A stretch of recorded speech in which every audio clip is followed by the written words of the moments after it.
Call this meeting to order. Please rise. I pledge allegiance to the flag of the United States of America and to the republic for which it stands, one nation, under God, indivisible, with liberty and justice for all. Roll call, please. Councilmember Redmond. Here. Councilmember Collins. Here.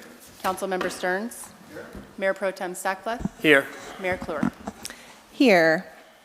Without any special presentations, we will move on to public comment. I have in the audience, so just to let you know, this is for anything outside of what's listed on the agenda. If you're here to speak about a specific agenda item, please wait for that to be called. Anyone in the audience wish to come up to speak about a general? Yes, please. I didn't come up. Come on up. Okay, thank you.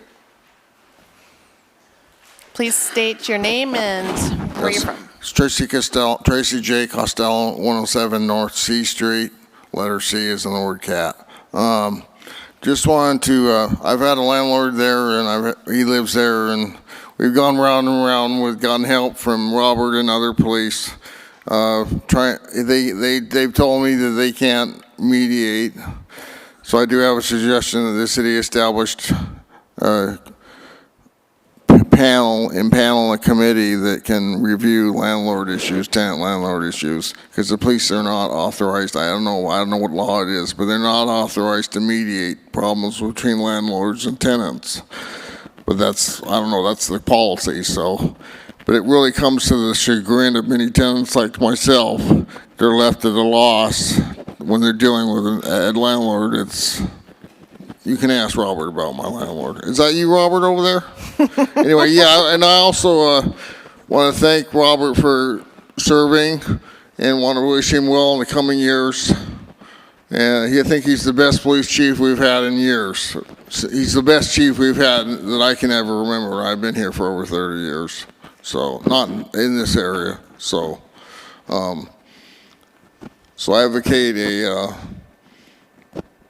little bit of a committee that can review landlord tenant issues, that someone can help and panel a committee. That's what I suggest for this city, because I've seen that in other cities and it really works out well. Thank you. Thank you very much. Anyone else in the audience wish to come up and speak to a general issue? Anyone online? All right, we will close public comment and move to council and staff comments. Todd, would you like to start us off? Sure. Just a couple updates on some of the initiatives we've got going on. The courts have appointed a receiver for the Nest and the old hospital properties, and have some preliminary discussions about the potential land uses for that site. This is in anticipation of a January 26th hearing on both properties on a determination of forfeiture and both properties being taken over into receivership. And yeah, so that appears to be good news on the face. Cool. So we've talked a lot about enhanced infrastructure finance districts and our work with Cosmont, and I've done a lot of behind-the-scenes work with our supervisors, our county board of supervisors, and trying to get a meeting with the county. We, as of today, have a meeting set with the county administrator and some department heads that will take place at the end of the month, where Cosmont will pitch the idea of a partnership with the city for an EIFD for the Orchard property and for the One Shasta property, and we'll see what happens there. If the county decides that they do not want to move ahead, the question for this body will be, do we want to adopt an EIFD for the city? What that means is it will take us longer for us to raise the tax increment finance needed to put infrastructure into the ground. But one opportunity that we do have is to have property owners come in, put the infrastructure in the ground, and have an agreement in place that once we receive the increment that we need, that those developers would be reimbursed for the cost of placement of that infrastructure. So we're working two different avenues at the same time. We had a meeting with Raftelli's, as you may call. They're the firm that is doing our drainage infrastructure finance study. They now have come up with very close numbers to what it would cost for, what they're calling a unit of impervious surface. So one residential detached house would be 1 unit. And if you're looking at multifamily or larger commercial properties, they may be, from 2 to 7 units. And I don't want to talk about the specific numbers, but it's significantly lower than our subcommittee talked about earlier in the process. And this does not include an assumption that we're going to see any federal financing for our 3 major drainage projects. This is assuming that we will not get any federal funding, and if we get any federal funding, it'll just be gravy, and the cost will be quite a bit lower. They're going to come back with 2 weeks with much more specific numbers which will then allow us to go into the Prop 218 process. The well that we need, that's at the only elevation that's perfect for a new well for the city, I've mentioned before, is on the 1 Shasta property. They're working on us with that annexation. They agreed up front in principle that they were going to deed that well to us in exchange for ensuring that we are providing enough capacity to serve that site. Managed to get that well area fully surveyed and in a lease exhibit, and it was given to the 1 Shasta property owner. He got back to me today that he's fine with the exhibit, so we can move forward with the transfer of that well to the city. So those are the big things. There's more stuff going on. Chief?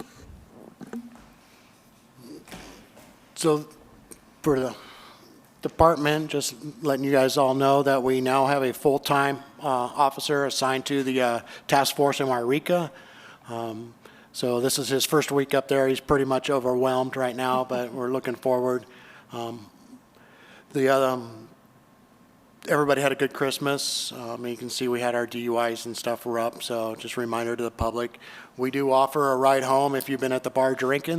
Call the police department. We will come get you and take you home if you live in Mount Shasta or close to the surroundings, because we'd rather give you a ride than take you to Wairika or have you kill somebody. So just a little for the public.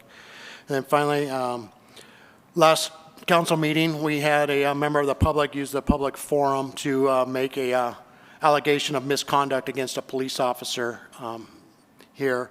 I just want to let you know that there was an investigation conducted into that matter.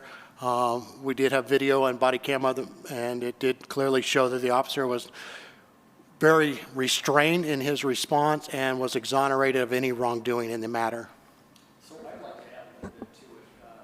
The mayor and I watched the entirety of the footage. The complainant, I would say that that Officer Moore came upon an altercation that was in process, and a woman that was part of this altercation ran up to him, was extremely aggressive, and he asked this person to back off, and she put her hands on him, and then she was taken to the ground, and it was not excessive.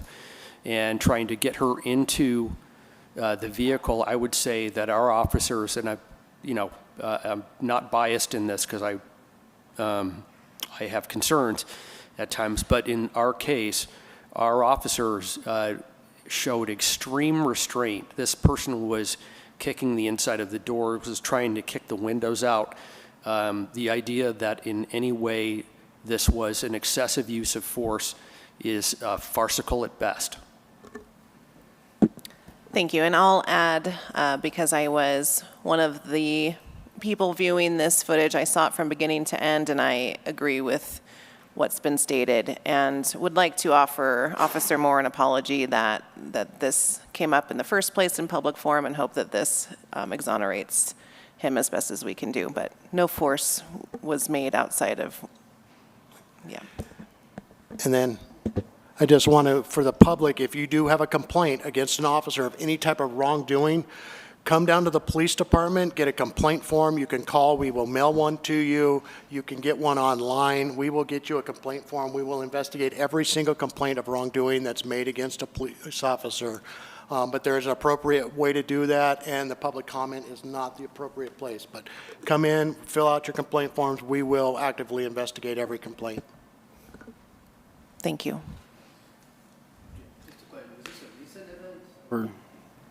This was several years ago. Okay, yeah, so, Yeah. Any other staff comments, Muriel? No? Council?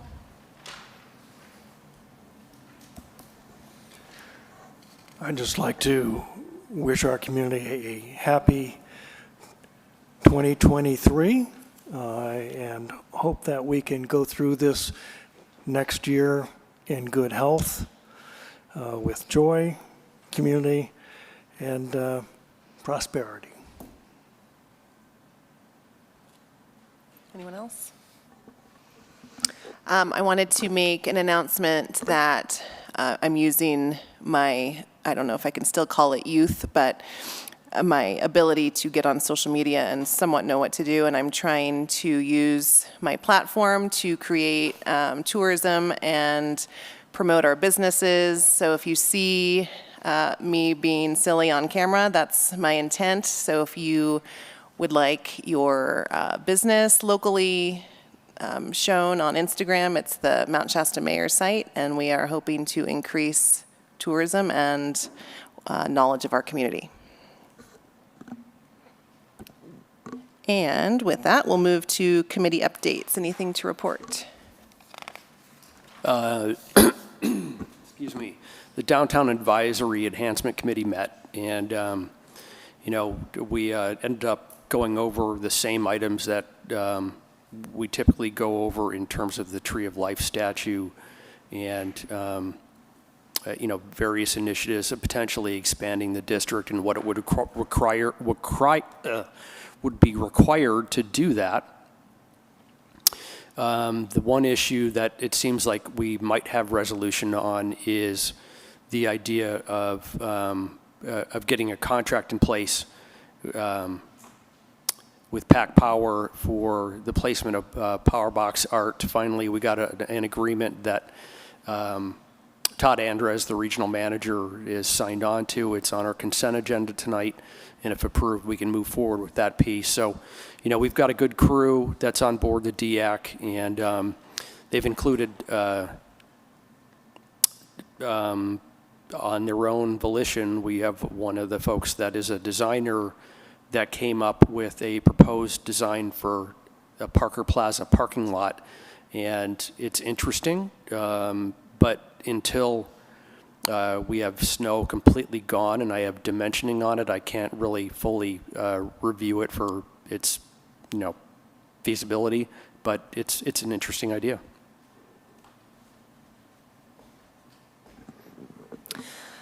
All right, moving on to number 7, consent agenda. The city manager recommends approval of the following consent agenda items. All resolutions and ordinances on this agenda or added hereto shall be introduced or adopted as applicable by title only, and the full reading thereof is hereby waived. A, approval of minutes December 12th, 2022, regular city council meeting.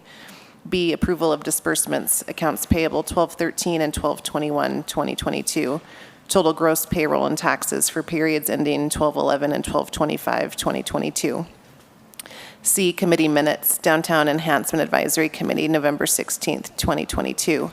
D, city manager's report, December 28th, 2022. E, city council workshop notes. F, police department monthly report, December 2022.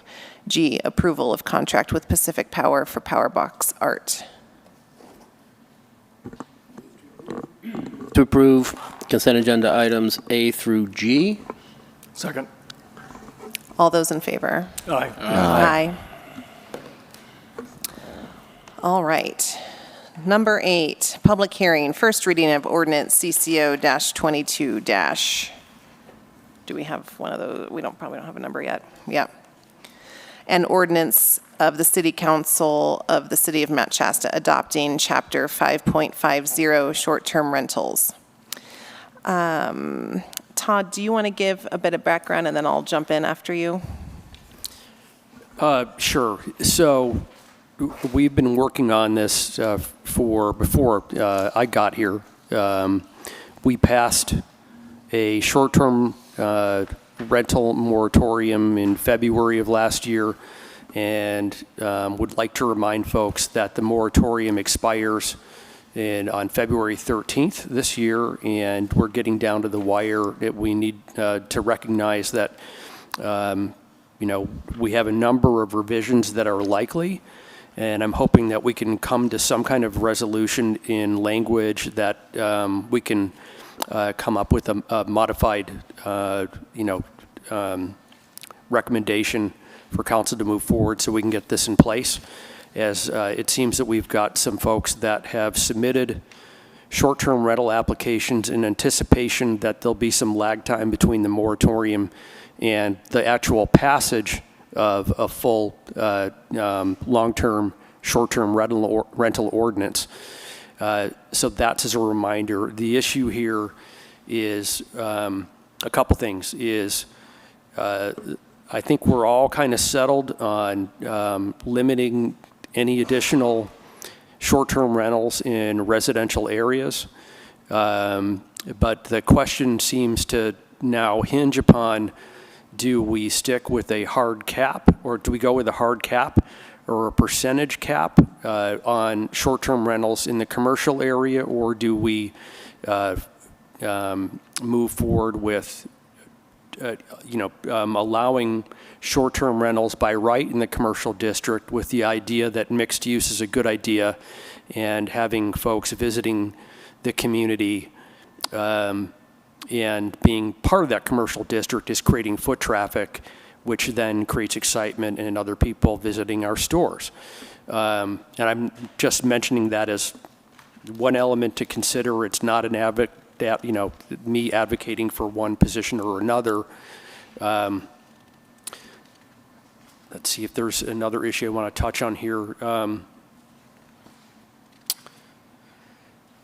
I think that's the gist of it for now. Let's just see how this conversation goes. So we will start this out like we usually would. And then when we get down to our consensus, it's going to be a little different. So after public comment closes, we will have to, let me back up. At the last meeting, Councilmember Stearns provided a lot of edits to the first reading, and to be sure that we're all in consensus for each of the edits, we're going to have to slow down and go one by one and get a consensus to be sure that it is a document that we are all approving. So with that, this might go a little slowly and a little tedious, so bear with us. And we will start off by asking some questions before public comment amongst ourselves, like we normally would. And this is the main question. Our objective here is to complete and have a vote on the first reading, which means this line-by-line, section-by-section review will lead to an up or down vote on the first reading, correct? That's the hope. Okay. The quote-unquote nuclear option is to bring back at the next meeting an extension of the moratorium for as long as we deem necessary to hash this out. Okay. I also understand that the current moratorium is due to expire February 13th. So there is the possibility for basically 2 more meetings before adoption. We'd have to have a second reading at the first meeting in February if we didn't have a finalization of the first reading tonight, and if we didn't, extend the moratorium. So we do have a couple of options there, but hopefully we can get through.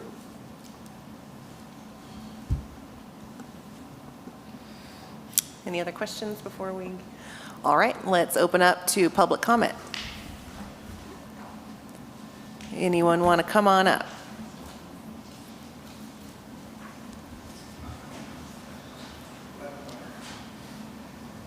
Hi, Gino. Hi, my name is Gino, and I think we should have 0 in residential. I live in a commercial district, and I have 2 next to me, and it's a nightmare. Every 3 days you have new neighbors. I've had to call the police before. One of them has to use my driveway all the time. The other one, they don't really have parking. And I think recently it sold, but I thought the moratorium meant you couldn't transfer the license, but they're still conducting business. It's very strange. So I'm looking forward to you guys picking something and getting this done soon. Thank you. Thank you, Gino.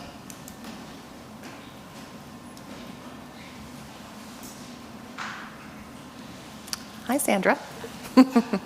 So I did send I'm Sandra Haugen. I did send an email to all of council. Just wanted to reiterate briefly that there was a comment brought up at the last meeting that passing some of these short-term rentals through was going to take away from the housing. That is the shortage that exists. And I just wanted to make a note that all of the ones that I manage that are licensed, all of them are licensed, they would never be available as long-term housing because all of my owners use them on a regular basis. So taking it away or setting limits to these commercial properties that have these permits in place, you're taking away from the growth of our community as a whole because they would never be a long-term property available for the housing crisis. And then part of my other email also stated that I have rentals and I have had rentals available for quite some time. So while there is a shortage, the bigger thing to think about is also it's not necessarily a lack of housing, but it could be prices are too high, income is not enough, things like that that are playing into all of that. I noticed on the reading of this, there still states that there's a closet would be designated for a bedroom. I do want to bring that up as a concern because there are so many commercial properties and properties that do not have a physical closet in them. So to designate that could potentially be limiting to certain things. Maybe it gets grandfathered in or something along those lines. And then I think the only other thing I wanted to bring up was the 5.50.080, which is the change of ownership, how it's not guaranteed with, there was a letter that came out with one of the owners that I have permitted that actually brought up, he paid an extra price for his property because it had the permit at the time and it has the permit now. And so if we can put language in there that if the owner is compliant with a valid license when it goes into escrow, that is almost a guarantee that the next person will get it if it's compliant and under regulation and, following the rules of what is put into this STR circumstance that gets allowed to be transferred immediately because it adds so much value to it. So that's all I have. Thank you. Thank you. I normally we don't comment at this time, but I want to make one clarification that according to state building code, if it's residential use, you have to have closets. I don't know the dimensioning, but it's a requirement. Correct. It is required to have it as a bedroom, but I want to, in the definitions, it says that a bedroom means a room containing, which is what it says, but is that going to prevent an STR from saying they have 3 bedrooms if one doesn't have a closet? That's where one that's already in a commercial property, where a lot of these commercial properties that are houses don't have closets. I'd have to look in the building codes. My understanding is there needs to be a closet per bedroom, but I can clarify that. Okay. All right. Thank you.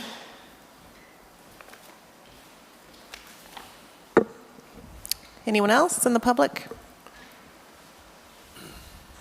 Online? Yes. Our first speaker will be Trenton Bilodeau. All right, Trenton, your 3 minutes is starting. Yeah, I just wanted to say really quickly that I think maybe separating the licenses based on commercial versus residential might actually have a negative impact that we're not realizing, where if all of the licenses are in the commercial area, but there's not enough actual spaces or houses or units that can be used as places to sleep or an actual rental, then it's going to limit the cap even more than the 2 or 1% in the residential that we already have. So I'm just more worried and concerned about separating the cap too much instead of having just an overall cap. But obviously it's different based on density and the number of units in the commercial area that we have already. I mean, I'm not sure. I know in the report, it said there was maybe 20 licenses in residential already. I'm not sure if that means that there's only going to be 20 ever, or it will wait until more residences are built in the residential zone. But it seems like it could be too little, especially if there's not going to be much in the commercial.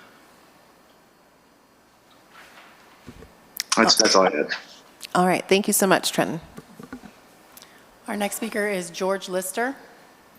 Hello, George. Your time begins now.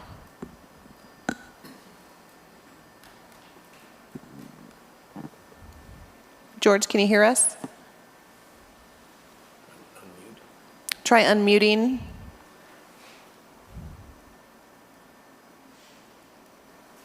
Is that better? Can you hear me? Yes, there you are. Go ahead.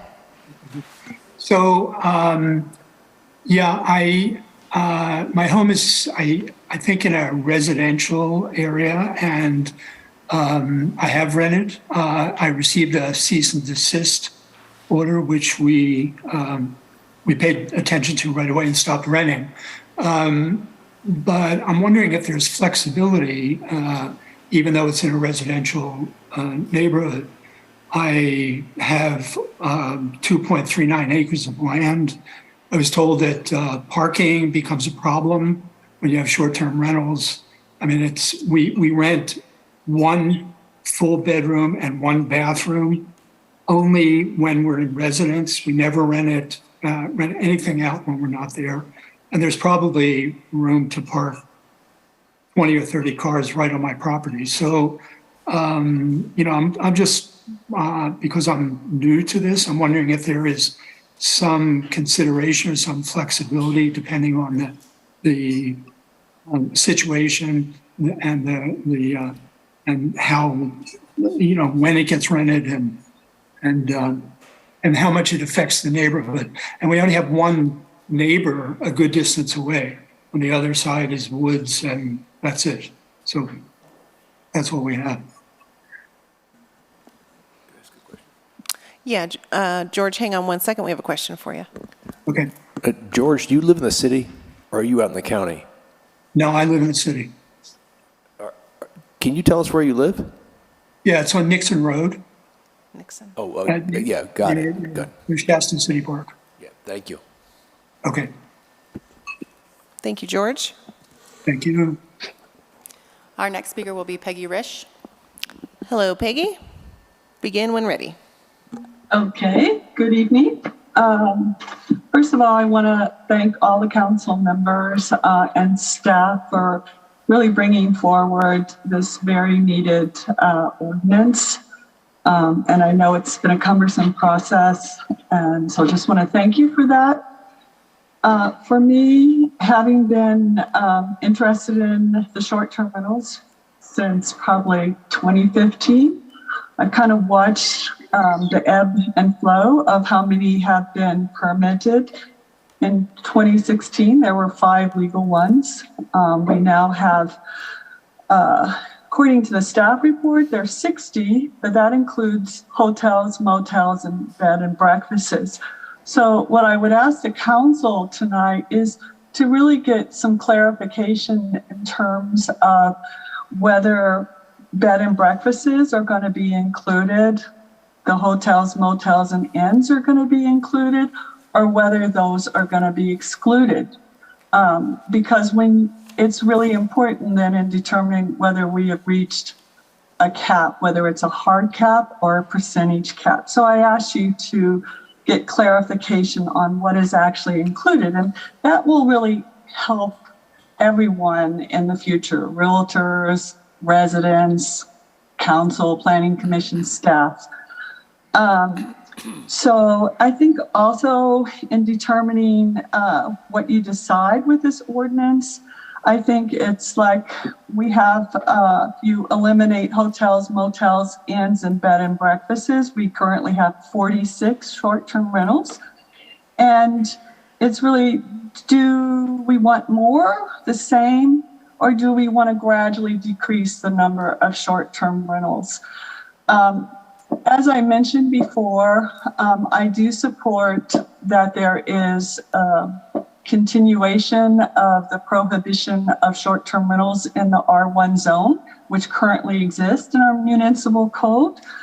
And I do share the same concerns that Jeffrey Collins had the last time in terms of commercial properties being available for businesses.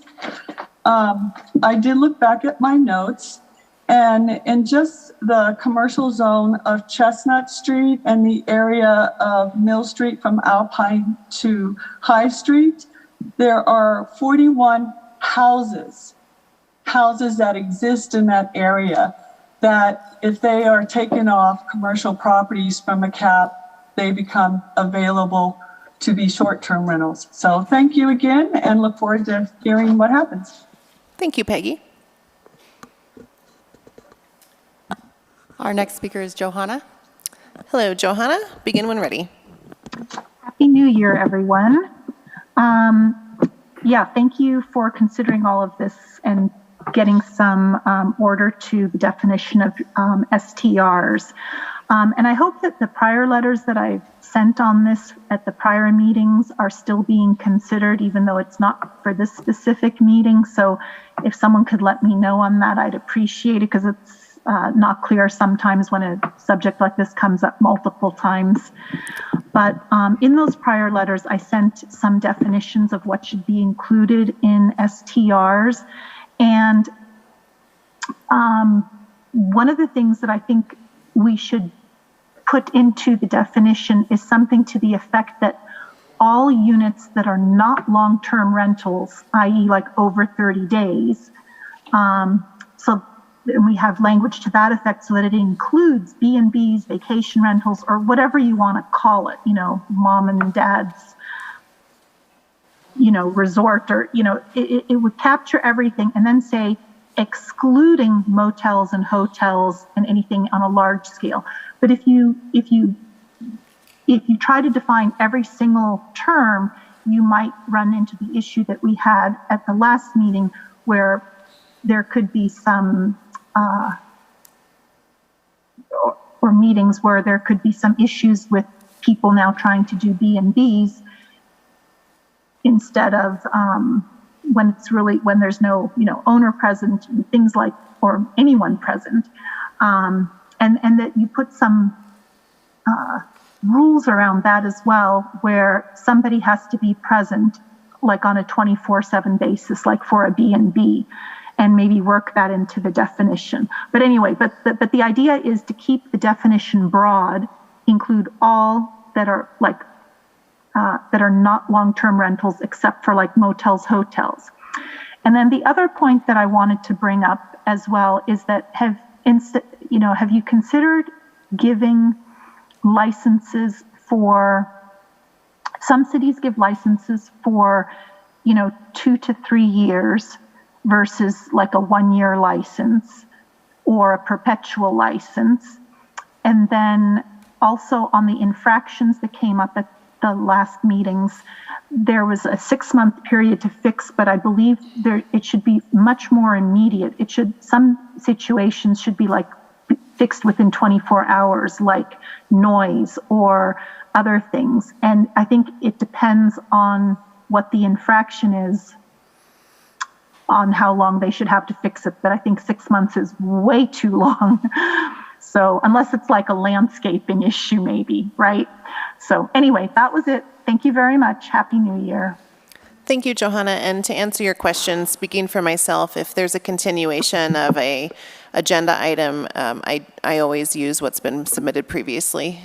So hopefully that answers that question. Much. No one else? Okay, no one else is online. Last chance for anyone in the audience to come up to speak. And we will close public comment on this issue, bring it back to council discussion. I will start by letting everyone know that Councilmember Collins has been gracious enough to summarize his idea of what the issues are. So we do have a list in addition to what hopefully will run a little smoothly. But before we dig into the nitty-gritty, let's discuss. Anything that you wish to discuss before we dive into the nitty-gritty? You want me to run through them? Can I run through Sure. the kind of headline? Sure. Is that okay with you? Yeah. I tried to boil it down to one page. Kind of works for me. And so step one is, what are the real numbers? Because there's lots of different ones out there. There are 44 short-term rentals in town, 13 hotels or motels, and 3 bed and breakfasts, for a total of 60 short-term rentals, bed and breakfasts, and hotels. 24 of the short-term rentals, which includes bed and breakfasts, are in C1 and C2. 23 are in some R zone. That's a total of 47. Sorry for all the numbers.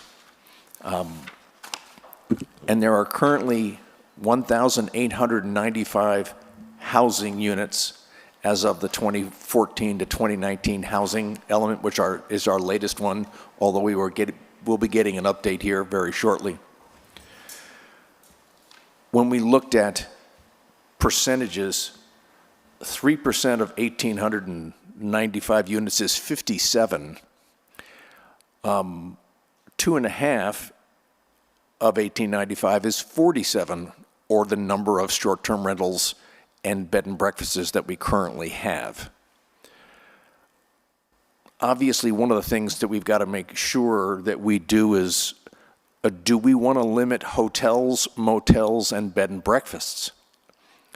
Or are we going to, and by bed and breakfast, I mean somebody that has a 24-hour on-site manager and serves breakfast.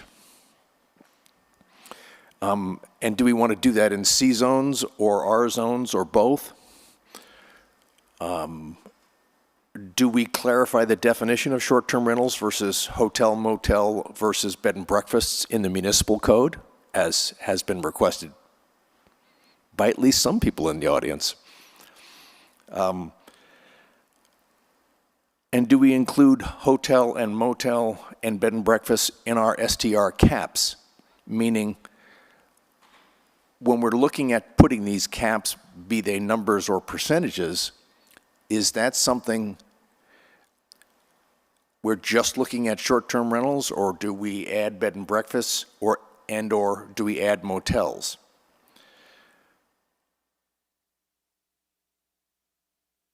One of the things that's been brought up many times that certainly seems to make sense to me is when an existing short-term rental changes owners, should the new owner have a guaranteed first right of refusal for the new license?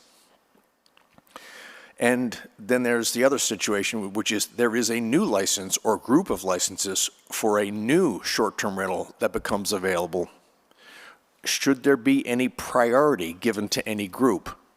In this case, should local owners, people who live in homes in 96067 for at least a year versus out-of-town investors, should we give priority to who gets new licenses? Should we give priority if an owner lives on the property versus not? Or should it be a random draw pool with no priorities or a blind pool?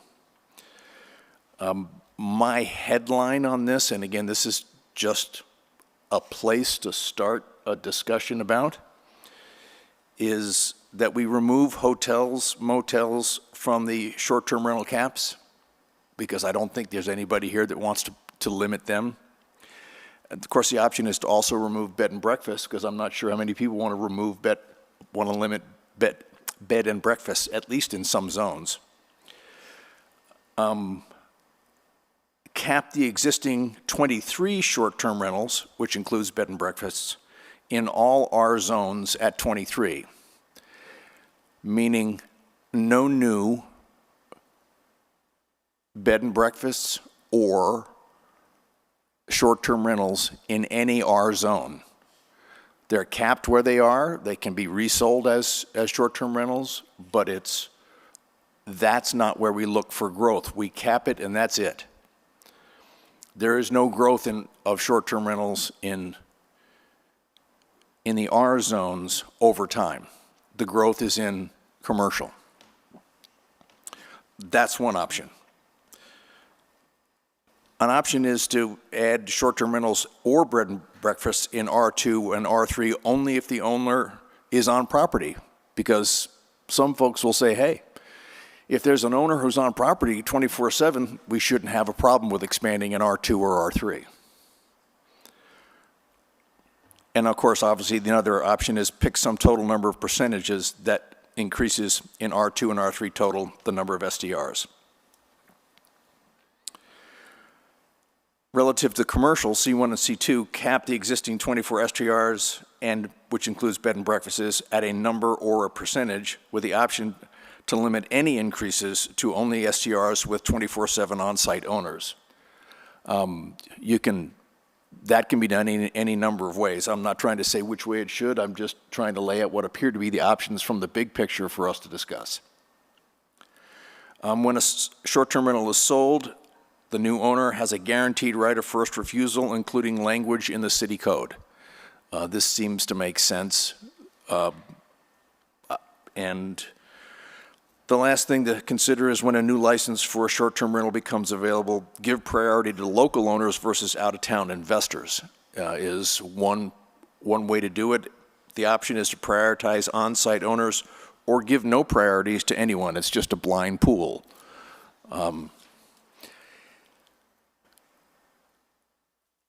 This is none of the details that are relative to Councilmember Stern's input to the legal language that he's graciously done for us, or at least to discuss. I just thought there's a number of moving parts here. It would be good to just kind of start from the same page with the right numbers and at least go through the options of how we want to line this out. Thank you for tolerating me. Thank you. That's extremely helpful. I think the place where we find ourselves in how to tackle this is we're dealing with a congruent language and Councilmember Stearns' opinion within the document. So I think it might be best, with all of your input, to just go paragraph by paragraph or chapter by chapter, and hopefully within the chapters we can answer these questions in the considerations, making sure that everything is hit. Go ahead. Yeah, before we do that, I do think that that's a good way to go. I have some comments, my own ideas that don't relate to proposed changes that were made. One thing that we might consider that hasn't been discussed is to put a term limit on the short-term rentals that are currently permitted in the residential areas. I agree, no short-term rentals should be in R1. We heard Gino mentioned concerns about having short-term rentals near him. We might consider something like a 15-year permit, which would provide more than adequate return on investment, presumably.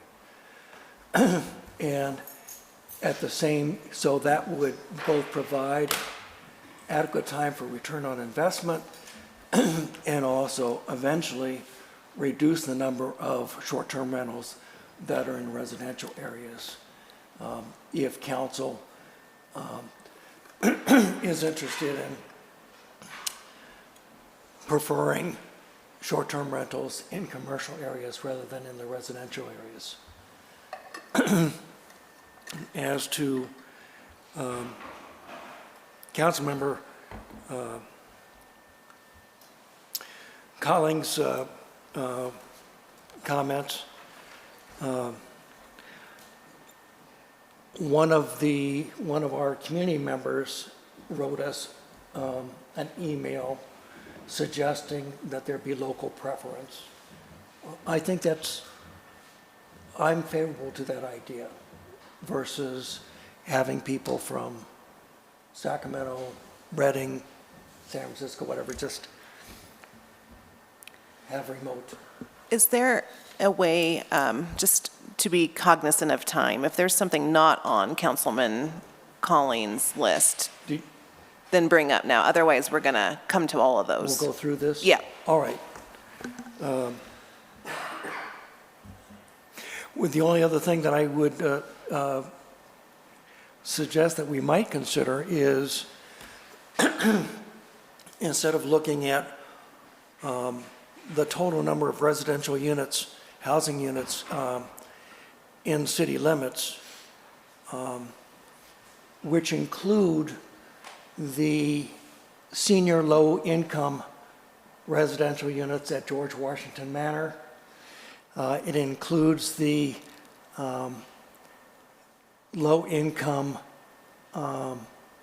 residential units at Alder Gardens, and it includes the Section 8 housing at, where is that, Marjorie or Kellogg? That we might exclude those, because those are units that are occupied by persons who are not likely to be looking for to move to some other more expensive long-term residential units. So I'd suggest that we exclude those three properties from our calculation.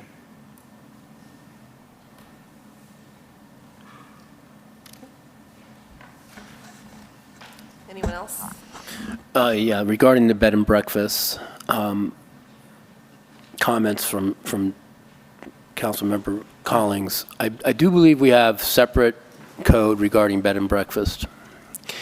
And I think there's consensus that there was going to be an upgrade in that code to clarify important definitions.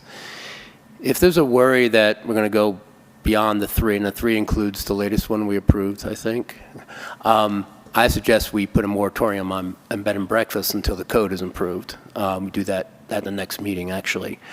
If people are worried that that's going to be a loophole that savvy investors use, which I think we should, okay?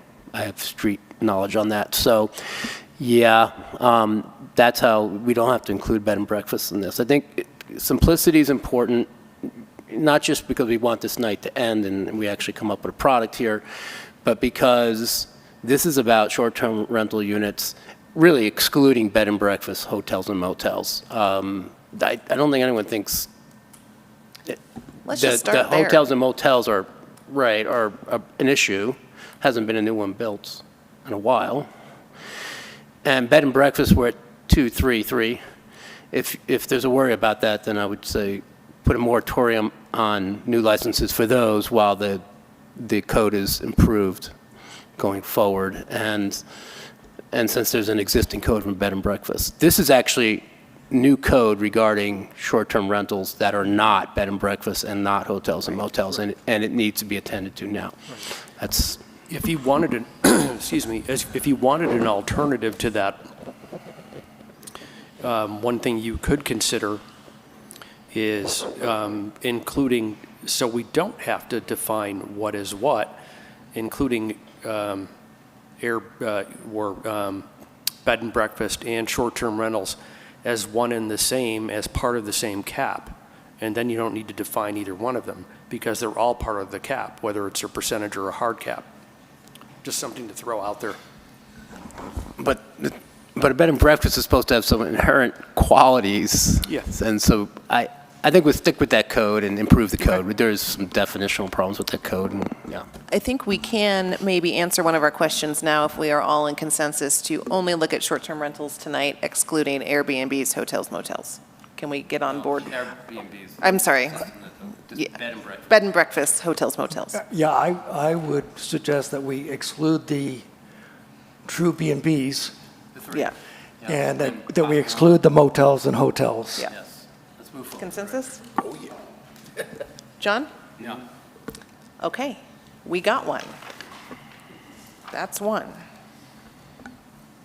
That's solution 1A, Jeffrey. Step by step. Step by step, okay. Councilmember Redmond, anything you want to discuss before we dig in? Just in my ignorance, can you explain why city is being capitalized and operator is being capitalized? It's a pronoun, proper noun. Proper noun. Yeah, when typically you capitalize, if the word is defined, and oftentimes then you capitalize it. Instead of because it saying Mount refers to the Shasta, definition. you replace it with city. So if you would capitalize Mount Shasta, you So if- capitalize Yeah, city. just replacing uncapitalized city with capitalized city. Correct. So if you were talking about a city in abstract, it would be lowercase. Right. If you're talking about a specific city, It's proper then pronoun. it's capitalized because you're talking about a shorthand for that city. So why wasn't this done the first time then? If it's that important. It's just a matter of editing. Okay, here we go. Chapter 5.50, short-term rentals. Paragraph 5.50.010, purpose. I'm just going to read all of it so we are all on the same page.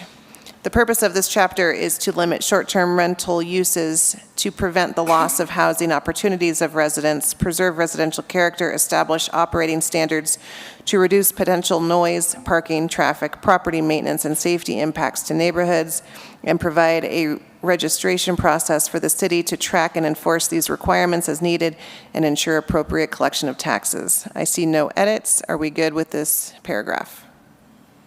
As stated. Okay. 5.50.020 definitions. The following words, phrases, and terms as used in this chapter shall have the following meanings. Bedroom means a room that contains a minimum of 70 square feet and a closet, the construction of which was authorized by a building permit, if a building permit was required at the time of construction, and which currently meets all requirements of the California Residential Code and contains a window or an opening that can be used for emergency egress. Business, as used in this title, means professions, trades, occupations, and all and every kind of calling carried on for profit or livelihood. Guest or guests means the individual or individuals occupying the short-term rental for the purpose of staying overnight. Local contact person means an individual who is personally available by telephone or on 24-hour basis and who maintains the ability to be on site, added in verbiage here at the short-term rental within 45 minutes, and who has access and authority to assume management of the short-term rental. An agent or professional property management company that meets the availability requirements can serve as the local contact person. I'm going to pause here momentarily. Are we all in agreement with the added verbiage and not needing to correct the closet issue? Yes, yes, yes? Okay. So at the short-term rental will be added to that. All right, moving on. Operator means any and all of the following. The person who is a legal owner of a short-term rental, originally noted a person who has the legal right to possession of a short-term rental was crossed off. This is something we can discuss if we want to keep. This is Todd's writing. This struck section was meant to address the REITs and other reinvestment entities that have been purchasing STRs in Mass and other locations in a few Siskiyou County. Let me keep going here. A person who has a legal right to receive or collect any monies as rent for the occupancy of short-term rental, and any manager, agent, representative, or other similar person acting under the authority or at the direction of the owner or the operator of the short-term rental. Comment, I believe this is from Councilmember Stearns. I recommend adding a city definition. Being city means the city of Mount Shasta. I also recommend that operator be used in lieu of operator with a capital rather than a lowercase, wherever the latter appears in the ordinance, and that city be used in lieu of city, capital versus lowercase, whenever the latter appears in the ordinance. Stopping there, are we all in consensus with this? With the comment? With the comment. And with the previous striking, yeah. Not okay? Please add. No, Jump on in. real estate investment trusts, what you referred to as REITs, REITs, are a vehicle, are the primary vehicle for out-of-state, out-of-country investors to use a fund to buy up short-term rentals. And I don't understand the legal distinction of how this language, and our city manager feels that this is in there to address REITs. But I certainly would like to address REITs however they are addressed, and that goes above my pay grade. Yeah, the only reason it's in here is I believe that one of our short-term rentals is in fact one of these entities, and I don't want to be in the position of then saying, we don't want you here and therefore you need to close shop, and then being sued. So it's a CYA type? Yes. I recommended striking the clause in there because I frankly didn't understand what it meant. So are we okay to keep it then? Okay to keep the clause? It's a tortured clause. It's a tortured clause. Is that? A bit tortured unless you, Yeah, is there a way of clarifying? We need to be very specific. So Right. if we are clarifying, we need to do it all together.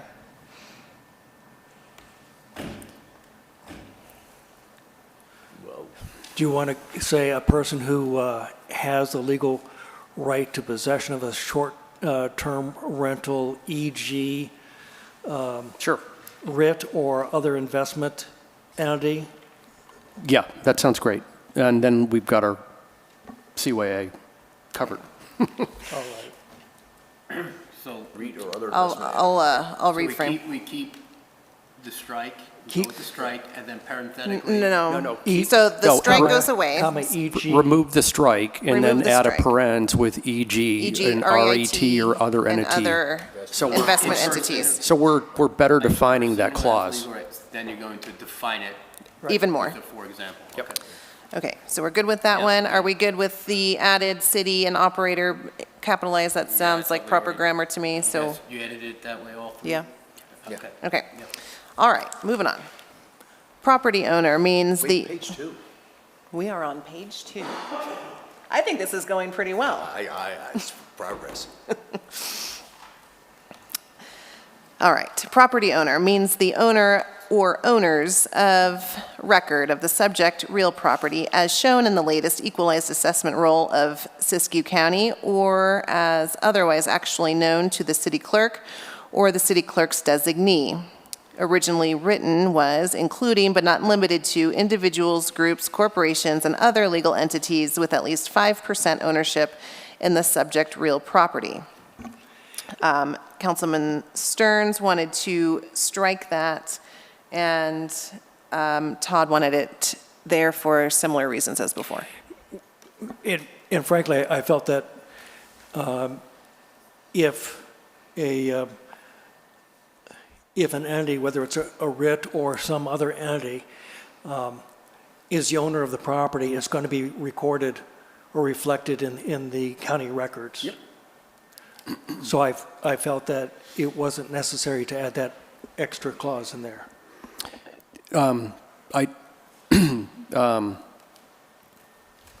So defining it in the previous paragraph that we discussed as part of a parens, I think covers it, and so we can keep this strike, and we're fine. All right. Okay, all in consensus for the strike?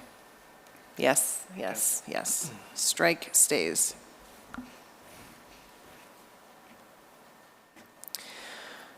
Moving on, short-term rental means any place, space, or structure or portion of any place, space, or structure which is or may be occupied or intended or designated for occupancy by transients for purposes of sleeping, lodging, or similar use in conformance with the city's zoning regulations, and shall include but not be limited to the following: single-family dwellings, cabins, cottages, apartments, studios, condominiums, townhouses, duplexes, triplexes, fourplexes, a bedroom or bedrooms with an existing residential unit. Second, adding the verbiage secondary dwelling units and guest houses constructed prior to January 1, 2017, and other forms of shelter constructed with a building permit and rented for the purpose of continuous overnight lodging for a period of not less than 1 night and not more than changing 29 days instead of 30 days. What was the purpose of the 29 days? 30 days or more is considered to be a long-term residential. Oh, I see. Month to So, month. under a month. Are we all okay with secondary and 29 instead of 30? Yes. Okay. Chapter 5.50.030, prohibitions. A, registration permit required. It is unlawful for any person to advertise, maintain, operate, or use a short-term rental within the city without, I'm just going to capitalize city there now that I'm reading, without a short-term rental permit or in violation of the terms and conditions of the permit or of this chapter, including without limitation the occupancy restrictions set forth in the certificate. B, accessory dwelling units. It is unlawful for any person to advertise, maintain, operate, or use as a short-term rental an accessory dwelling unit or junior accessory dwelling unit, as those terms are used in California Government Code Sections 65852.2 and 65852.22, comma, or as amended. No short-term rental permit shall be issued for any accessory dwelling unit or junior accessory dwelling unit. Each added verbiage, nights rental occurring without a short-term rental permit, and each added verbiage, nights rental of an accessory dwelling unit or junior accessory dwelling unit shall be separate violation. Are we good with the added nights? May I ask a question here? Yes.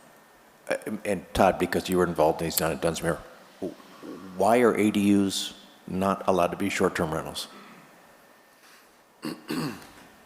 Well, they're covered under a separate ordinance for ADUs in Dunsmuir, and ADUs becomes a sticky wicket now with the state passing new affordable housing laws that are apply to ADUs.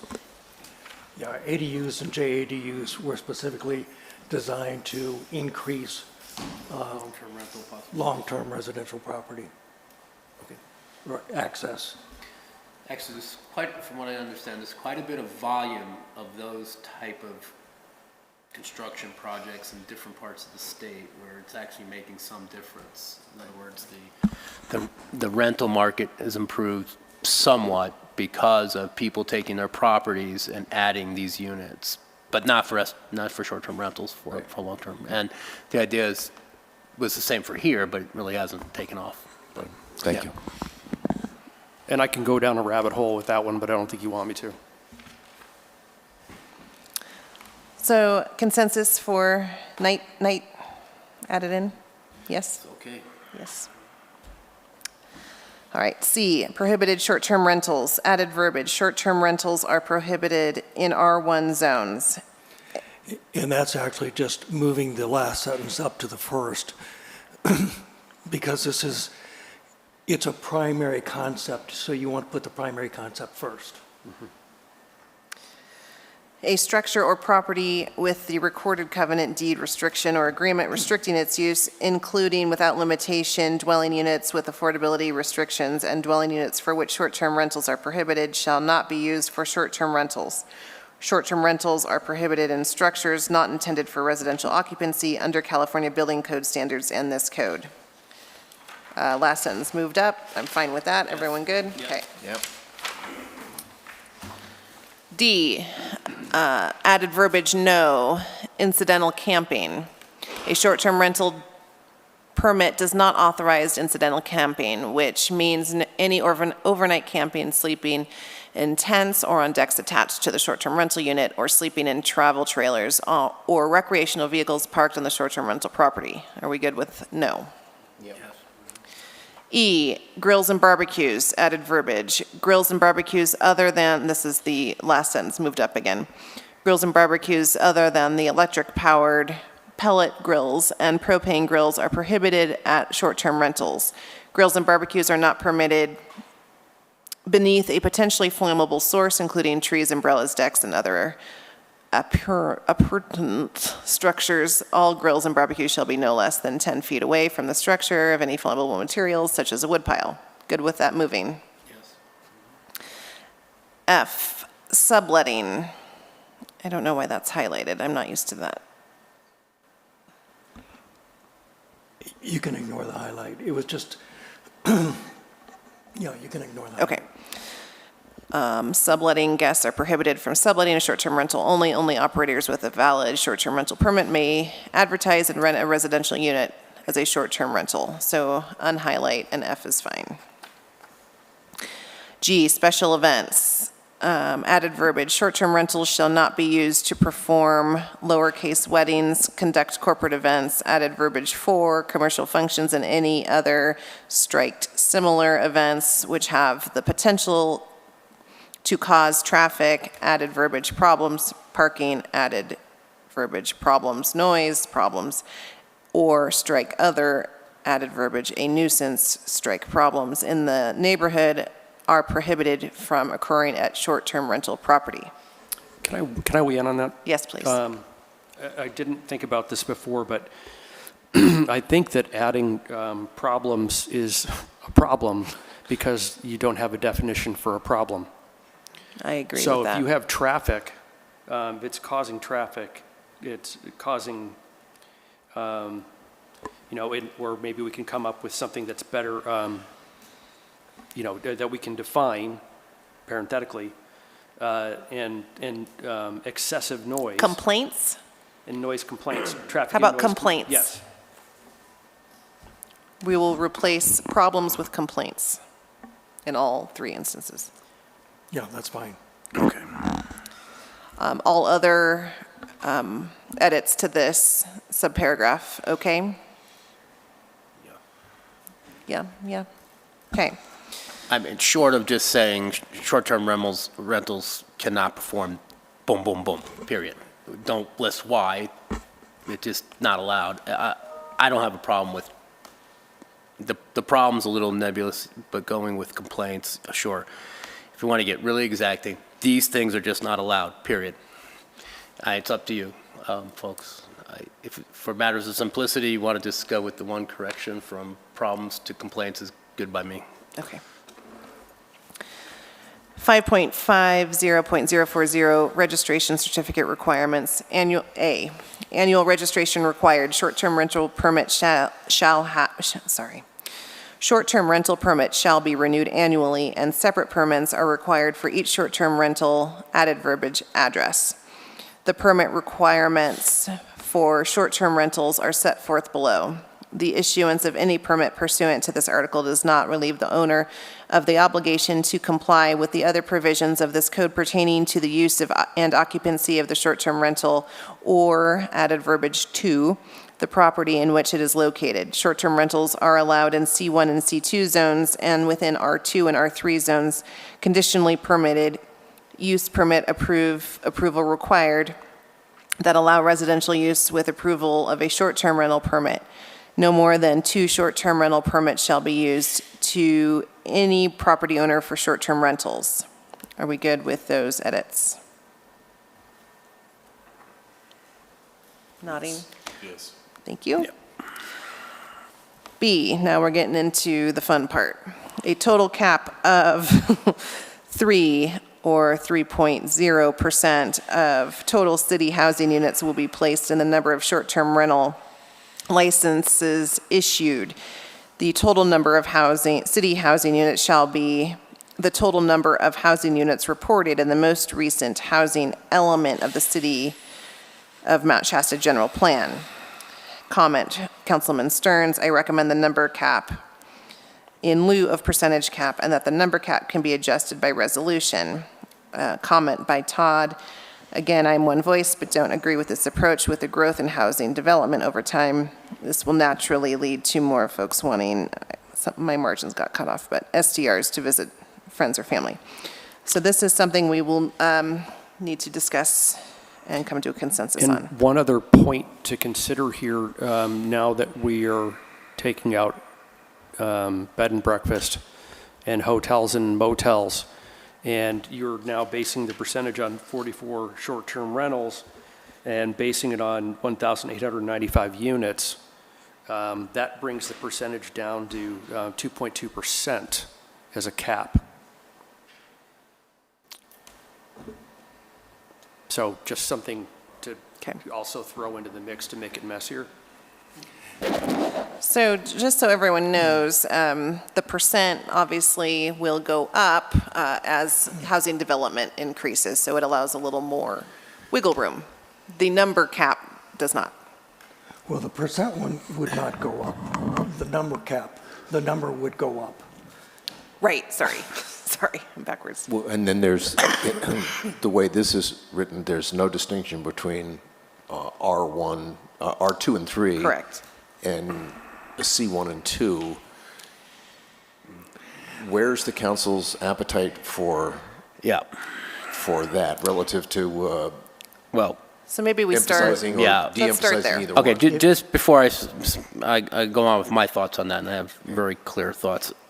C, no more than 1.0, you mean 2%, right? Yeah, that should be it. That's a typo, right? That's a typo. So that should be Okay. a 2.0. So I think this actually is the crux of what we're dealing with here. I guess I'd like to see the trend go towards zero SDRs in residential areas, period. I think there are potential litigation issues there in the form of arguments about taking. Somebody bought a property that had this value based on SDR licensing. They are, if for some reason somehow we eliminate that possibility in the sale of, if they decide to sell that property, we've decreased their value and they have a loss due to city action. So I can foresee, I understand we don't want to penalize current holders of SDRs in licenses in residential areas, R2 and R3. I think that's a good policy with respect to this ordinance. So that's why I feel pretty strongly about a freeze at the current level. Is it 23? Based on Jeffrey's numbers, I think. Anyhow, that's 23 in any. That's where I stand on R2 and R3. It's frozen there, and they could just go on ad infinitum. Just if they keep And on then transferring the license opening- over and over and over again. And what for about that commercial? Commercial, I was thinking that. And John, before you jump into commercial, to kind of continue with Our line of thinking on R2 R2 and 3, yeah. Any short-term rentals that are there are already there. People who Right. live next to them, there's no new surprises that happen. Yeah. Well, the surprise would be if we forcibly took their license away. And, That would be a bad thing. right. And yeah, I've had a number I of would- people approach me and go, no. Yeah, so You're I like the freeze on R2 and R3, yeah. And no, we don't have any in R1, correct? We have one in our. we One have bed and in our breakfast. one. I think that should be dealt with separately. Okay. Moving on to commercial space. My, libertarian views on economics basically says that people buy these properties, it's a business zone, they should do whatever they want. Then I hear something from, Peggy Risch about, hey, well, there's a lot of houses, they're going to all turn to short-term rentals. Actually, I'm a little afraid of that. She comes up with, there's this many houses on this part of Chestnut, and there's this many houses over here on Mill Street, and they could really trend towards being all short-term rentals. I travel these areas all the time in my daily duties. And, it's kind of nice having people living in these areas and being somewhat neighborhood-like, especially in Mill Street. So now, I actually trend towards some sort of cap, and that's where we can discuss where to go. Yeah, so I don't think unlimited short-term rentals in the commercial zones until we have some substantial housing being built is a good idea. So some sort of cap, maybe with a good gap between current commercial SDRs and potential SDRs is a healthy compromise. But to clarify, not taking away, somebody that's a legally operated operator of a short-term rental is in a residential zone, taking that right away from them because we'll be sued so quickly. Yeah, that's what I'm saying. Then if you don't allow them to transfer it, that automatically decreases the value. So I think the best we can do on the R2 and 3 are just residential zones is a freeze. And so if it's 23, we freeze that, period. And they're infinitely renewable, transferable for that address only. And I think that solves that problem to a degree. I think the real debate is how many short-term rentals we want otherwise. And like I said, generally speaking, philosophically, I would say people buy a property, especially in a commercial zone, let them do whatever they want, as long as it's not a public nuisance. But we do have a housing shortage, and I do fear that there'd be a relative quick transition of numerous houses to short-term rentals in some of the areas mentioned even today. So, Do you have a number in mind for your commercial? well, we'll just start the conversation with 3%. So 3% with the agreed upon number leads to, is it 53? What did Jeff come up with here? 57. Yep. You currently have 24 units in C1 and C2. Yeah, so that's 47. So that's 10 more licenses, right? More than double. Is that what, it'd be more than double in the commercial zone. Yeah, I'm just trying to make sure we're all kind of looking at the It would go from, So there's well, 20. there's 24 in C1 and C2. There's 23 in R. So what's that's 47 7, but total. two of those are Two of those are Airbnbs. So bed and there's breakfast. 45. This is 45. So it's not more than double, it's another 12. 12. Well, wait, you're okay. Because you're freezing the R zone. No, I'm just hypothetical speaking. Yeah. If we go with a cap of 3% of the agreed upon housing units, Right. I'm trying Be built in the commercial zone. with- Or you- No, just in general. I see- It's I see. it's 57. Yeah. Of those 57, Yeah. 23 Well, are in residential zones. 45 are in commercial. No, are 24 in 24 in commercial.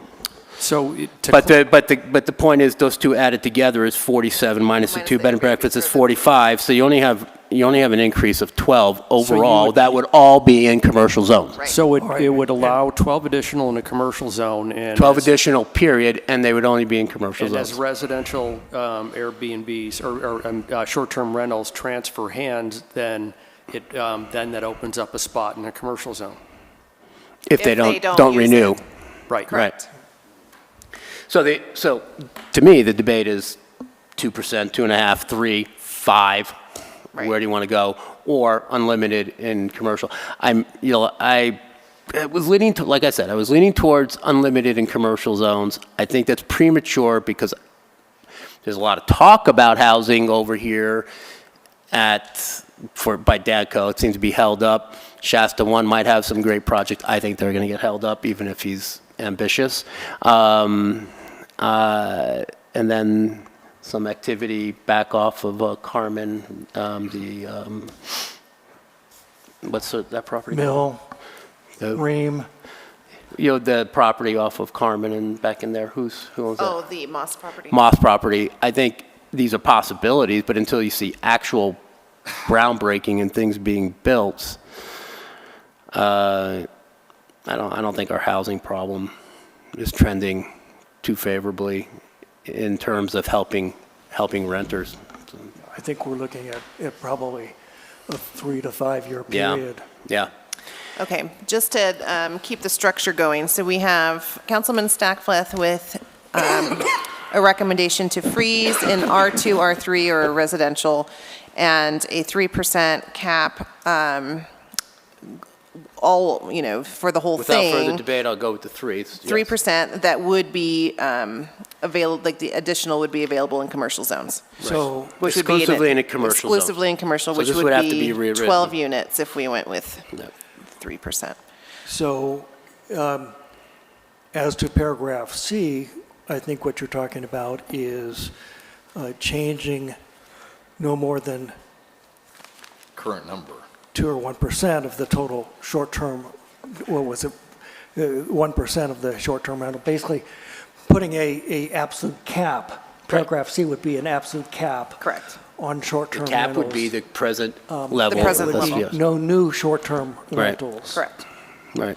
In Or new ours. properties. And then In the 10 Rs. more, or 10 And then- more in. Well, that's defined, essentially would be defined by paragraph B. Right. Well, before we get into the nitty, let's make sure, Councilman Redmond, can I get your weigh-in on what Councilmember Stackfleth just brought? If that sounds good, if you want to lower the percent, raise the percent, whatever. I'm fine with 3%. I do agree that the R zone needs to be cut off, but. John, I'm having a hard time hearing you from over there. Sorry, my bad. So, John, you said something about phasing out all of R zone? No, that's what I would like to see happen. I would like to see that happen, but I don't think that's advisable at all for a couple. But then, So no, was it you that mentioned something about where in 15 years, then they aren't allowed to have that R zone anymore because they've got their return on it? I was suggesting that as a possibility of putting a maximum permit period on there, which would allow for return on investment, so that it wouldn't be a taking. But then eventually we just get rid of that You would- short-term yeah, rental, and they're not exactly. allowed to pass anything on, and it goes back to Right. residential. Right. So can I suggest a change to C? To C, no more new short-term rental license shall be issued within residential zones. Well, and if you say that, This was added then to paragraph C. yeah, at the bottom of the page. Yeah.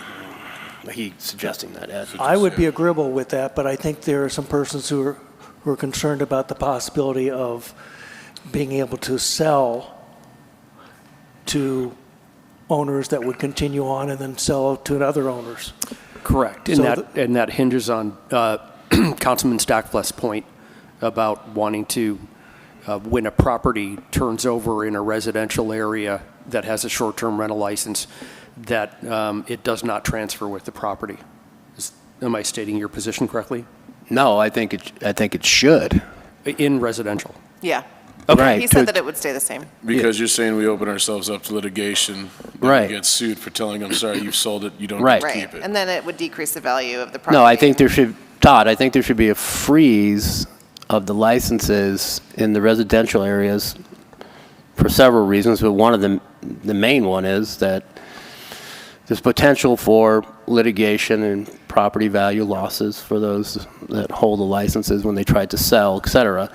And so there's 23 of these, and that's where it stays, so freeze. So that doesn't mean that they're infinitely transferable, or we go with Tim's 15-year. And the 15-year was a suggestion for return on investment. I think- And let's It could be a pause on different that. number. Yeah. Let's wait on that. Okay. But what we could do is if there was concern about the legality of that, we could certainly ask John Kinney for a legal opinion And to can I see jump whether in that here? would be viable. Well, hang on. Let me get, is your percent okay? Are you good with 3? Yeah, I'm Okay. fine with 3 because things are going to go up and down, Okay. so. All right. So just to restate, Councilman Redmond is also wanting to freeze in the residential and is okay with 3% commercial zone, or all together. Back to the wording on C. Are we going to accept the city manager's wording, new wording for that Can you restate that? clause?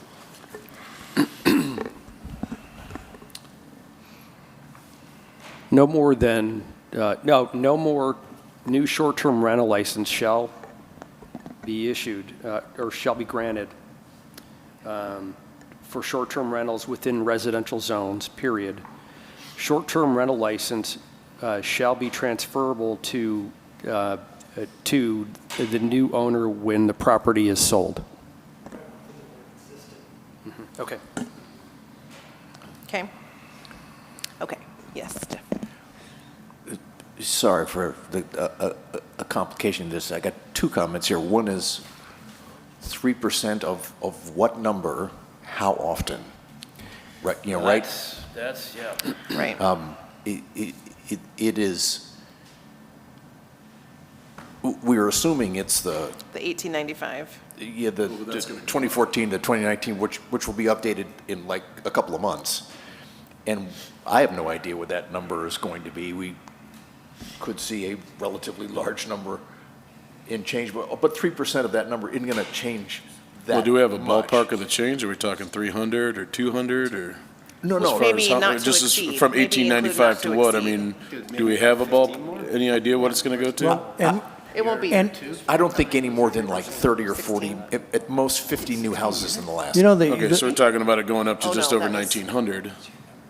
That was Well, 6 right, units. exactly. So 3% of that's going to 16 change units by on just one Okay, or just a two, couple, not much. okay.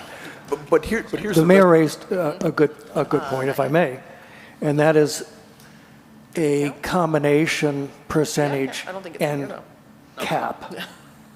Percentage and number cap, if I understand what your proposal.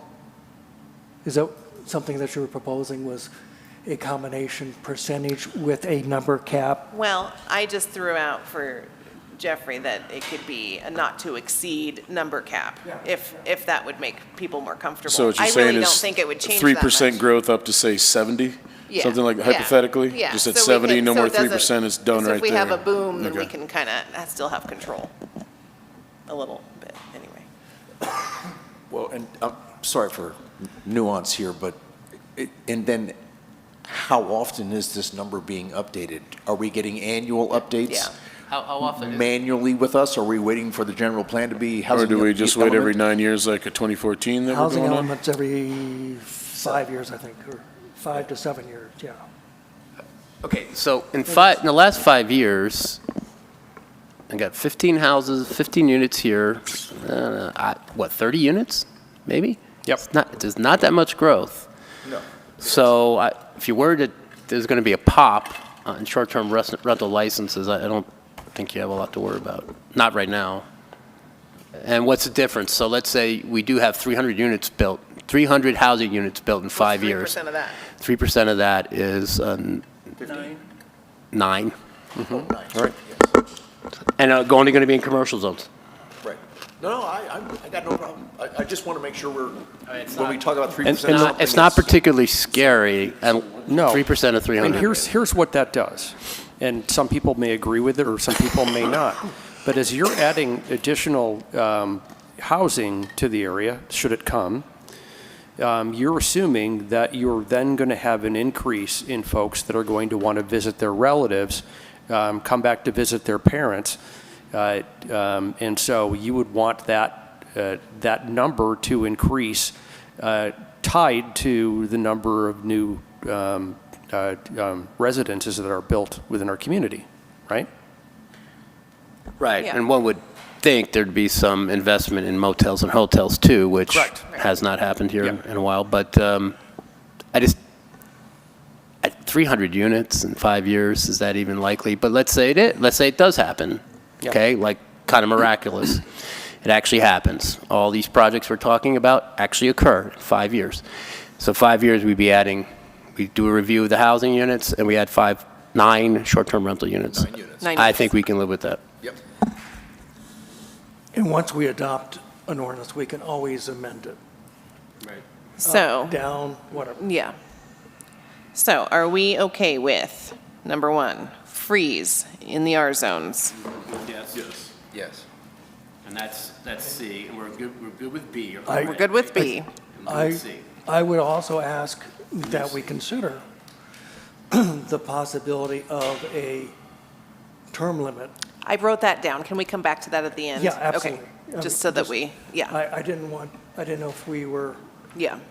considering that or not. Okay, so freeze in the Rs. Number 2, 3% of total homes based on the housing element, which will be distributed to commercial zones since there is a frozen residential zone. I think the language covers that if we change C. Yeah.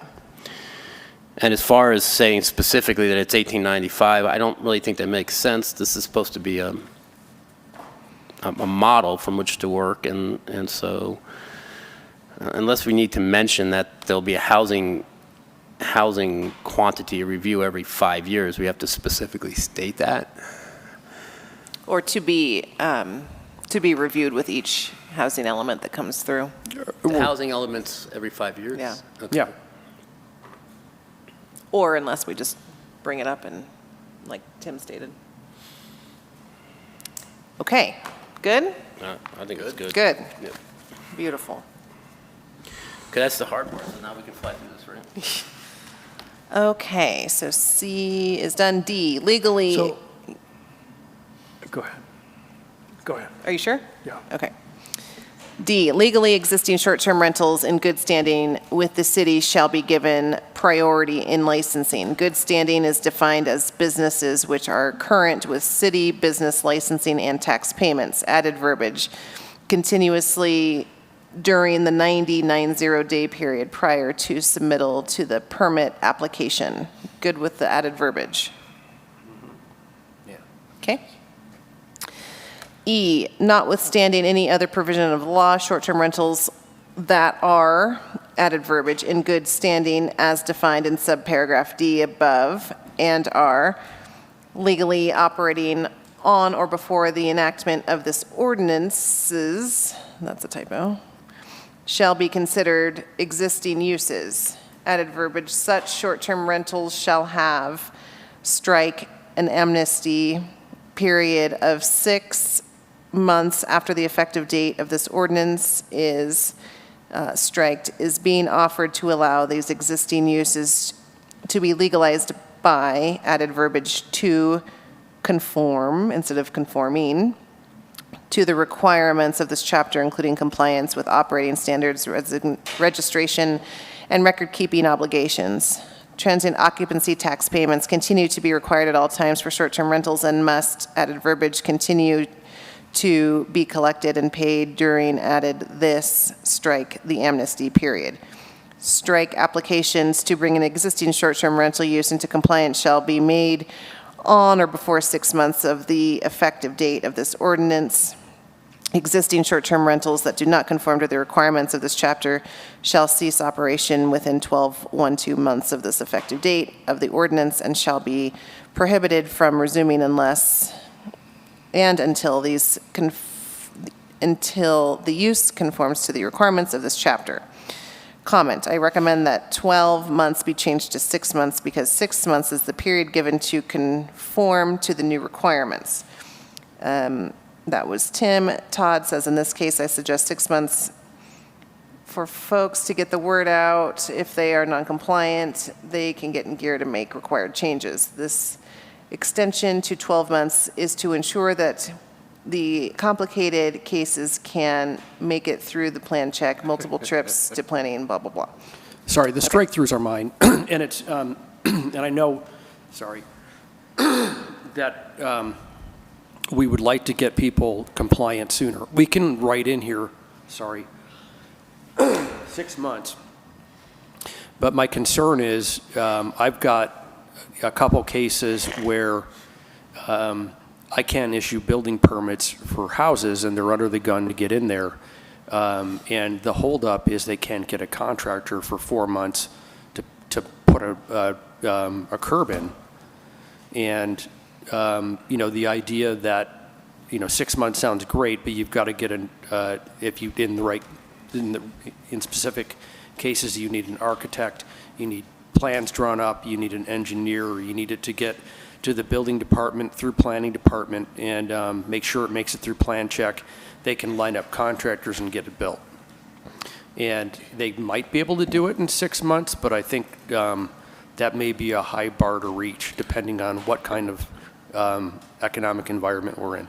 Has plan check changed? Who's doing it? Is it still Joanne Pedersen out of Fort Jones with the plan checks? Yeah. Okay, then we can't change it from 6 or 12 Yeah. because it's going to take 18 months with her, and that's I'll firsthand make speaking. There's pressure being put on plan check.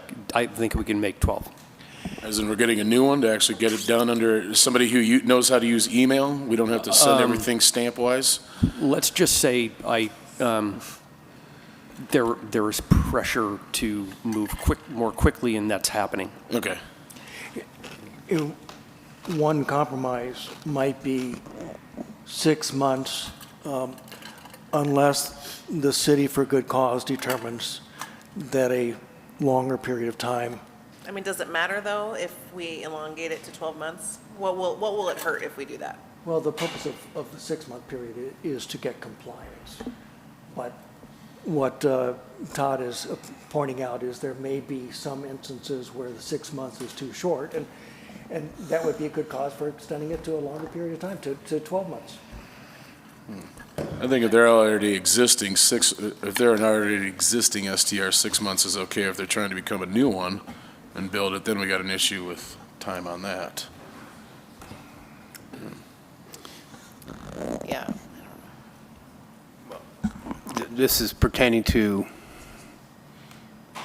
renewal of existing. This is to get non-conforming short-term rental owners up, get their butt in gear and get compliant. All right, so this is more about existing or pending SDRs, not Those that are not up to, they have not met the requirements of code for short-term rental. this code. Yep, Right, and so there might be some tricky ones correct. that require more time, and there's no question that 12 months actually might be pushing it. I think 12 months is. But you think it's good now? I think Okay. 12 months is fair. Yeah, I think And we that- stay with, And I think they can Realistic. potentially get it done well, sooner. I think we stay with the edits. And then change it to 12 months? And this is not. No, you Or don't change keep it. Keep it. 12 months? Keep it 12.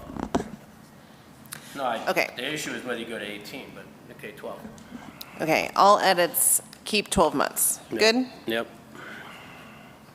What I would say to that, there's discretion on the part of the city manager. If there is an extraordinary case, I have the discretion to grant that extra month or two. Cool. All right.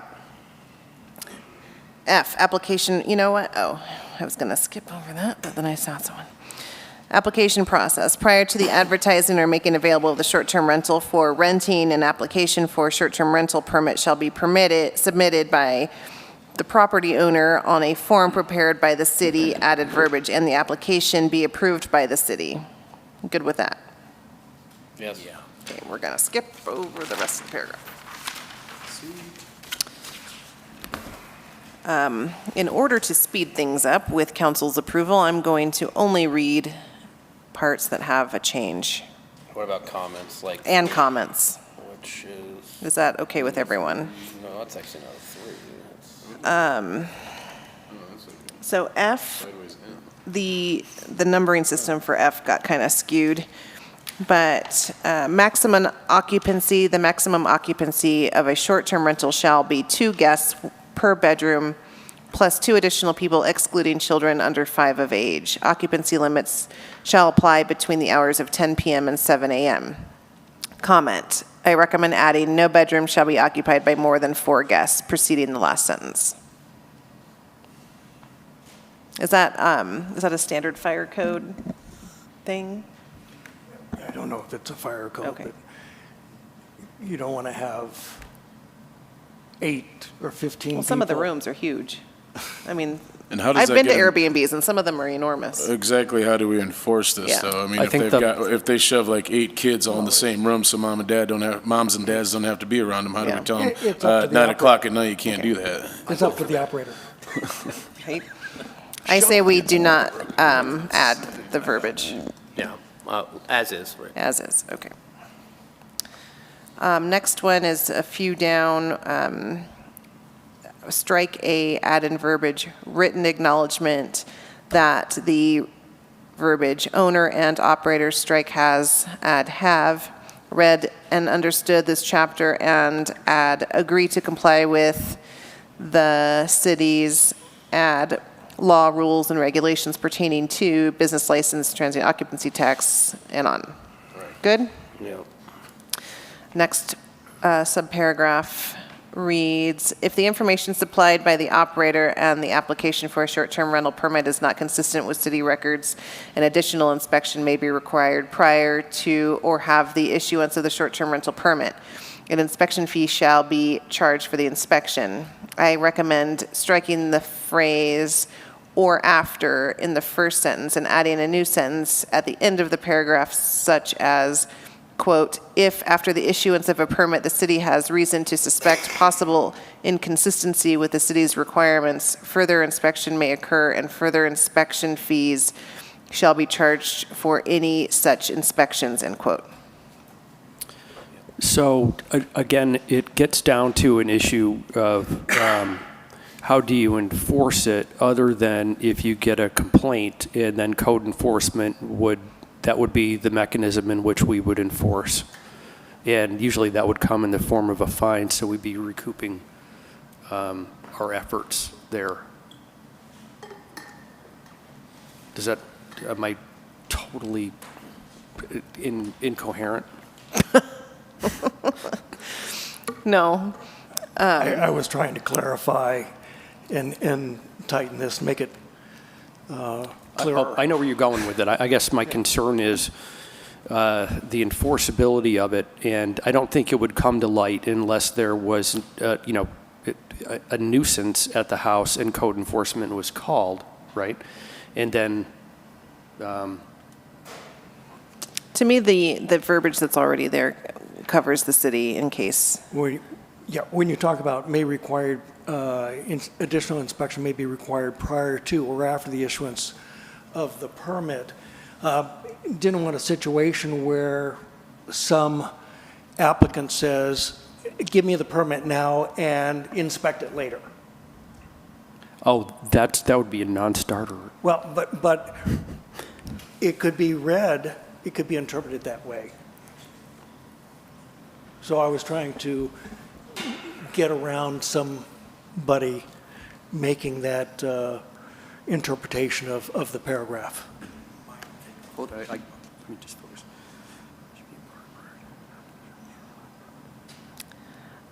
I don't have a horse in this race, so it doesn't matter to me. Yeah, I mean, if you guys want the additional comment, great. I think the language gets at it. If you guys feel that the additional verbiage, is somehow strengthens this, then I. Okay, so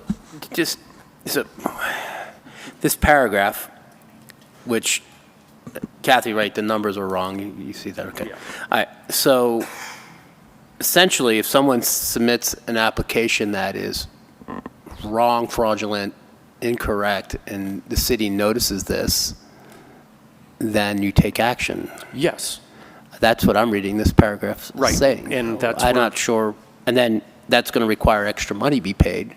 Well, it will because, I mean, that's clear in here. depending on what the issue is, if it's a fire code issue, it's a building inspection issue, or it's a code enforcement issue, then that appropriate body will go and, issue a respective fine or force them to become compliant. Yeah, Or shut them down. I don't see disclarity here per se, or.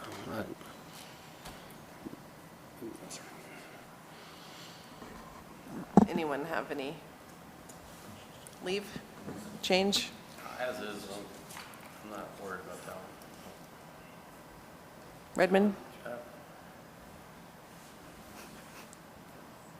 Don't care?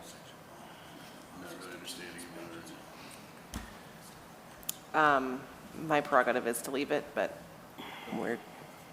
This one or that? We are on this. Yeah.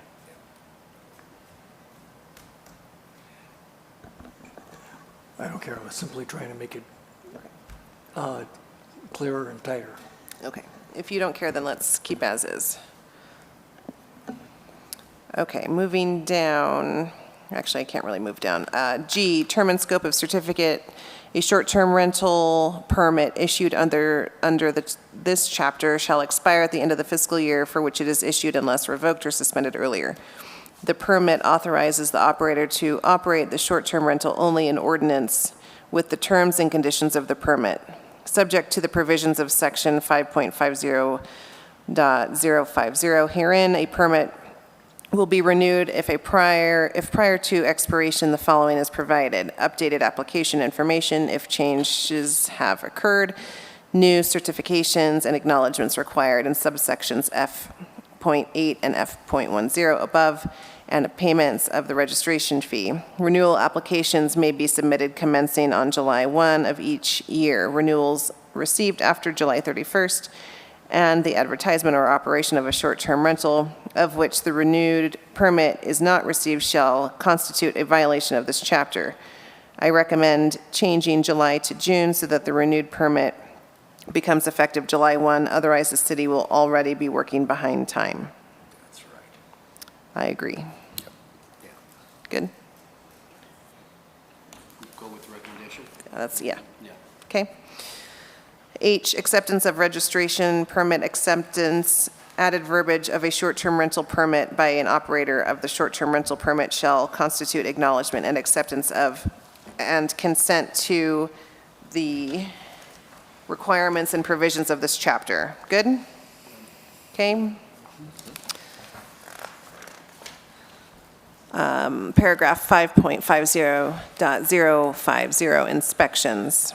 All short-term rentals and the parcels on which they are located shall be inspected by the city, and strike the, add its, Mount Shasta Fire Department prior to commencement of the use. The inspection shall verify compliance with all standards and conditions of operation, including safety requirements. The initial inspections and rental unit and short-term rental property shall be, let me read the original, shall be re-inspected by the Mount Shasta Fire Department annually and by added verbiage, other representatives, the city, not less than once every 3 years as long as the unit as a short-term rental. Added by Todd, I would like to keep this vague, and the reason being we have run into cases where the fire department has inspected and then noticed code violations of some of a structural nature. These cases, sorry, having trouble reading. Precipitated a full inspection by code enforcement by the building inspector. The operator shall submit completed inspection form to the forms to the city showing the unit has passed inspection and is approved for short-term rental. Completion of the annual inspections will be verified at the time of the short-term rental permit renewal. The actual cost of such inspections plus any administrative charges shall be paid by the operator pursuant to the city's, uppercase, city's adopted fee schedule, added verbiage prior to issuance or reissuance of the permit. Good? Yeah, and this goes back to why I think the other paragraph was fine, because Yeah. there's going to be front side inspections and recurring inspections, and hopefully the problems will be intercepted. Okay. That's good. Okay. I'm going to these are minute changes, so I'm just going to list them as they are noted. In paragraph 5.50.60, we are adding in the second line, or nuisances. Under A, we are adding comply with and striking not violate. In that same paragraph at the end, we are adding 5 days of instead of upon, and then request by the city.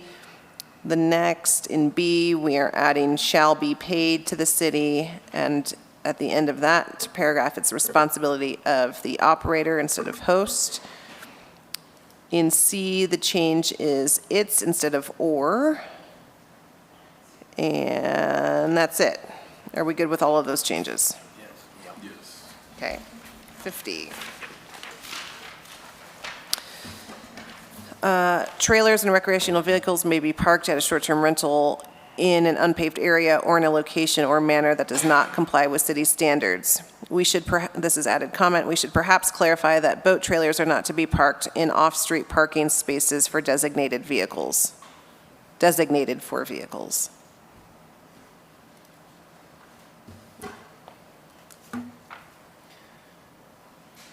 What if they bring a boat? What if they bring a boat?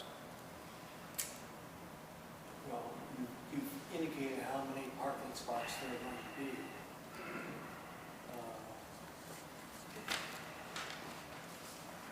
So. What if they bring it up? That's the question. If they bring one, that may take up multiple parking spots, right? Well, So I just raised that as a question. no vehicle, including without limitation to boat trailers and recreational vehicles, may be parked. No vehicle, including without limitation, may be parked in short-term rental.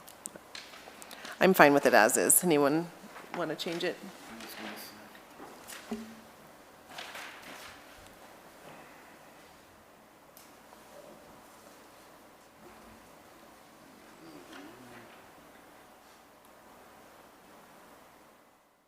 Yeah, I don't think we need that. Keep as is? Yeah. Okay. Okay, so with E, I'm going to do the same thing I did, and the last one is, and So, just, I'm sorry, what was that? we are keeping as is, not adding the boat. Okay. Okay, with E, paragraph, adding verbiage, time is prohibited except in city-approved trash receptacles, receptacle instead of can, numerous in that paragraph. Are we good with that? Yeah. Next, adding prominently visible, and that's it for that paragraph. Good with that? Yeah. G, smoke alarms, adding in and maintained in good working condition, adding in there shall be at least one alarm on every level, and adding in attics and which shall be maintained in good working condition. Good? Carbon monoxide, adding in at the end, installation instructions and maintained in good working condition. Good? Okay. I seems to be no changes. J, adding in the word otherwise. Good? K, emergency communications. I recommend striking the phrase or voice over internet protocol phone because VoIP phones cannot function when the internet is down, which routinely occurs when there is a power outage. A landline phone continues to function in those circumstances. The original comment wrote, emergency communications, if located in an area with inadequate cellular service, Each short-term rental unit shall contain a working landline phone or voice over internet protocol phone.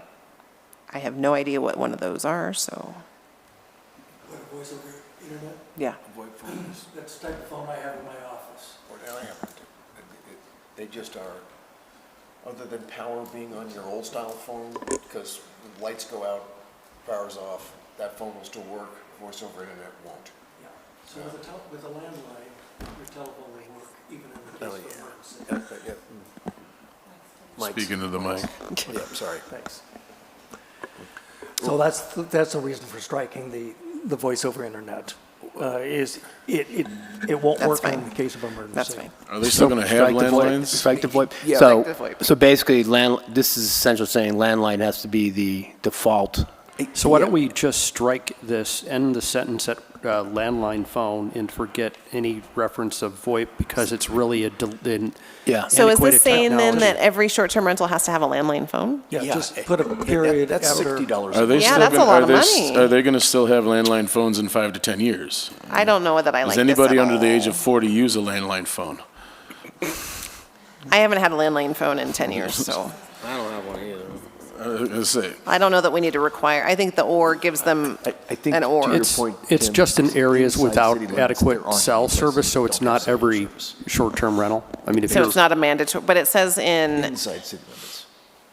oh, in areas with an inadequate, and who determines the cellular service is inadequate? Yeah, and inside. This is a can of Inside the worms. city limits, it's all adequate Well, at this Yeah. point. So it's just a Maybe we moot. can simply strike the entire paragraph. or we do that, because how are we going to enforce it in the Right. first place? Okay, we'll just get rid of K. Okay. Good? Yep. Getting rid of K Bye-bye, altogether? K. Yep. Okay.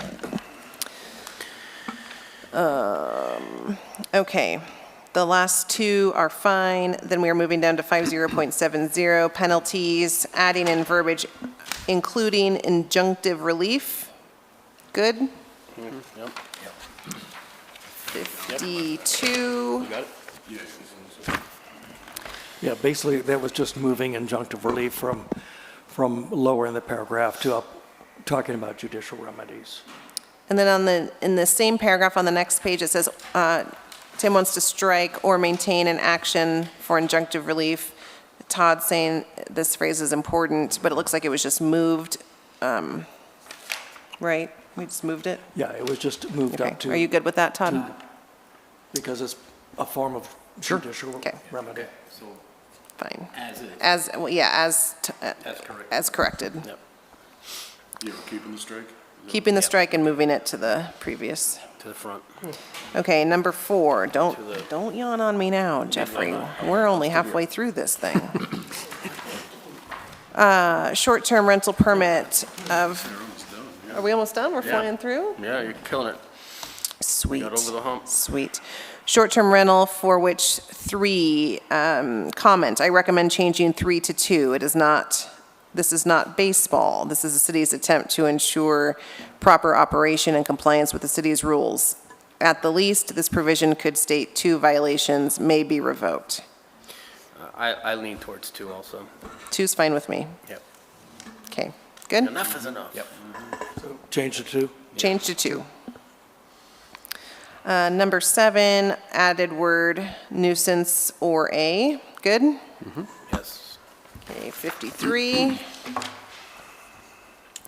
C, adding in operator instead of host in all areas noted, and in the notice instead of herein. Plus, comments, number 1, I recommend adding language to include by FedEx, UPS, or any other delivery service with verified delivery. We may also consider including by fax and/or email upon verified delivery and notice. Yeah, certified mail is an old form of delivery. The problem, of course, with certified mail is there are alternative methods now, number 1. And number 2, most people refuse to pick up certified mail. So alternative methods ought to be considered. Comment number 2, for due process reasons, the city planner should not be both the one giving the notice of the alleged violations and the person who is the hearing officer. I recommend the hearing officer by the city manager or his or her designee. Comment 3, I recommend this provision be modified to include or suspension because the draft ordinance nowhere sets forth a due process mechanism for suspension, sorry, I'm getting a little loopy. Paragraphs C and D can easily be modified to cover suspension by inclusion of the references to suspension. I'm fine with all that. Okay, so is the clerk clear on how to rewrite this and add in? Okay. Yeah. Yeah, it's good. D, operator instead of host. Reasonable is highlighted. Do you want to define reasonable? Yeah, reasonable is one of those things that Right, is ambiguous. right. The city manager or designated hearing officer shall hold a hearing thereon within a reasonable time frame. And it could be Sounds reasonable. not to exceed or something like that, or within a certain period of time. I think reasonable is reasonable. Thoughts on that? I mean, that's protecting them rather than the city. I think it's fine, just leave it. I don't care. 30 days? 30 days. 30 days. 30 days it is. Number 2, operator instead of host, and then comment, I recommend there be a 2-stage process with the city manager or his or her designee being the initial hearing officer and the city council being the single appellate body with the applicable provisions being set forth in 1 and 2 above. Sure. Sounds good. Yep. Comment-wise. Yep. Todd, you okay with that? All right, last page. Nothing here except for the date. Now that we've gone through that, let's circle back to Councilmember Collins' considerations and solutions or possible solutions. Make sure we've hit everything plus wherever. Can I list the 3 that I heard? Yes, please. I don't see anywhere where we've defined the reporting time for the number of total housing units. I know we discussed it, but I just don't remember if we ever put the housing element anywhere in this document. Did we? It is. We did? It's there, yeah. Housing, that's- it's the housing element, which would mean the next one is, The last one ended in 2019 was the date. This year, yeah. Yeah. It needs to be completed February of, Yeah. let's see, 2024. 20 what? 2024. Yeah, so that's good. Might be some more units. The next one is, do we want to include any priorities for groups when new short-term rental licenses are issued? Do we want to have any, is it a blind draw relative to the number of people who've applied for open new licenses, or do we give any priority to local versus? So this new code has limitations of 2 licenses per owner, right? One owner can have 2 licenses. Right. There's that limit. Right. My feelings, Jeff, are that anything else after that is too complicated. It's first come, first serve. Yeah, I'm just first come, first served. It just, Like a waiting list? Yeah. yeah. Well, if you want to form a waiting list, but it's anything else. I would be supportive of local priority so that we don't have, What counts as local? You live within 96067 for at least a year. I don't know. I'm kind of leaning towards, And it was look, I just want to put this, so we don't miss an opportunity to do something we may want to do. Yeah. If this feels like too much, we'll move on. it does provide the opportunity for people who are local to own, and also it can avoid a situation where with absentee owners, they may not be maintaining the properties, whereas a local person is more apt to do that. Okay. No, that's not happening. Okay? I disagree with that statement. Local owners are not maintaining properties any better than non-local owners. Sorry. Okay. Well, no, that's cool. No, They're just not, and I've been around. Oh. Yeah, you have been around. Yeah. You have been around. And a lot of buildings. You have. Very local owners are not maintaining buildings Plus, any better. Plus, I'm not sure how that works. So we have an applicant that comes in and they're from out of the area. We start processing that application and somebody from Mount Shasta comes in with an application and it's the last two or the last one. Do we then stop processing the first application? I mean, it kind of, I feel like, messy. and again, I'm staff. So my advice is we're now splitting the hairs of the split hairs. Yeah, and so this is micromanaging capital inflows. People are buying properties for different reasons. This is a control mechanism for that with respect to potentially rentable properties. Now we're talking about more technicalities with respect to capital inflows. Oh, so your local money's better, so we're going to give you priority over Shasta County money. No, I can't buy into that at all. Okay. There is something to be said for money staying local versus money going out of the area. I actually think it's more important that money's coming into the area. A lot more money needs to come in. This ship has sailed. Yeah. We're going to let this go. And there's one more that you wanted to bring up, which was Did I? Councilmember Stern's term limits on STRs in R1 or 2 or 3, which, if I may. Right, R2 and 3.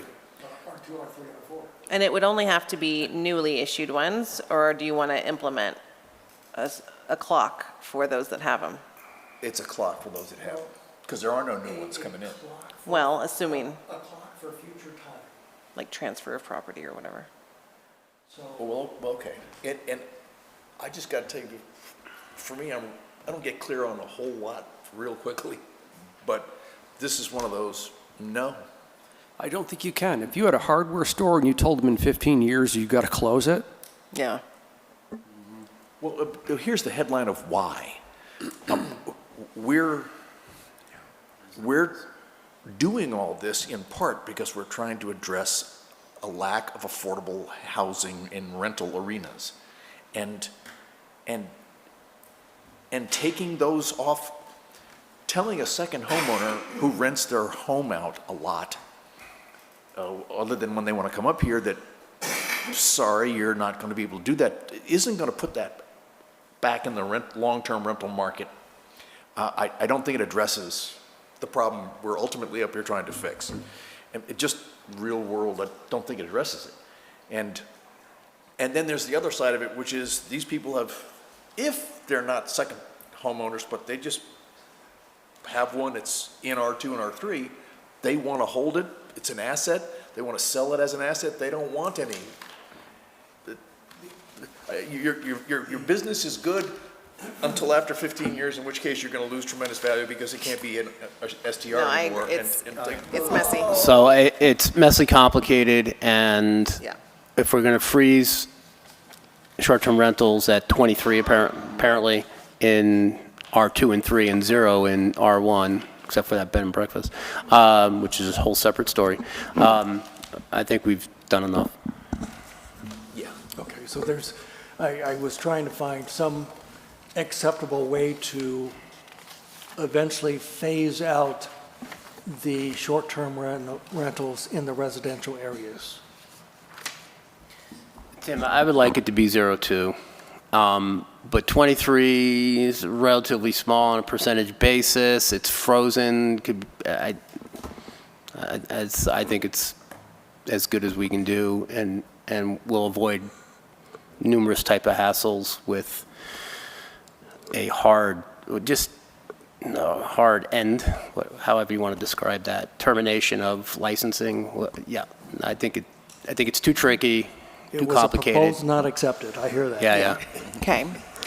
So we are complete with this process, almost. Can I just say thank you to council? Because, I mean, this is a lot to get through, and we've made it pretty far. Anyway. Thank you. All right, so can I move? Well, hang, Jeffrey has one other thing. Well, it was not brought up by me, I promise. I didn't do this. I didn't do it. It was the question about, are income qualified properties included in the total housing numbers? I say they should be. They have to. You can't exclude certain residents. Oh, Yeah, I was right. going to say. You can't. I mean, How do they're- we not I count mean- some Yeah, we keep houses? everything included. It gets too messy. We had. Yeah, yeah. What? I'm not going to shoot the messenger. Okay, just don't. Okay, and just a clarification on where we were at with the 3%, what was that based on again, every 5 years of numbers? Whenever the housing element comes out. Okay, 24, so it's a So Okay. 2024 will be the next reading. year and a half. okay, so if somebody wants something in 2025, we have to tell them they got to wait till 2028? Unless we change our mind between now and then. Okay. Can we do that next week? Okay, you want to make your motion? Yes, I'm going to move to approve ordinance number CCO- to be determined, Chapter 5.50, short-term rental ordinances as amended several times over. By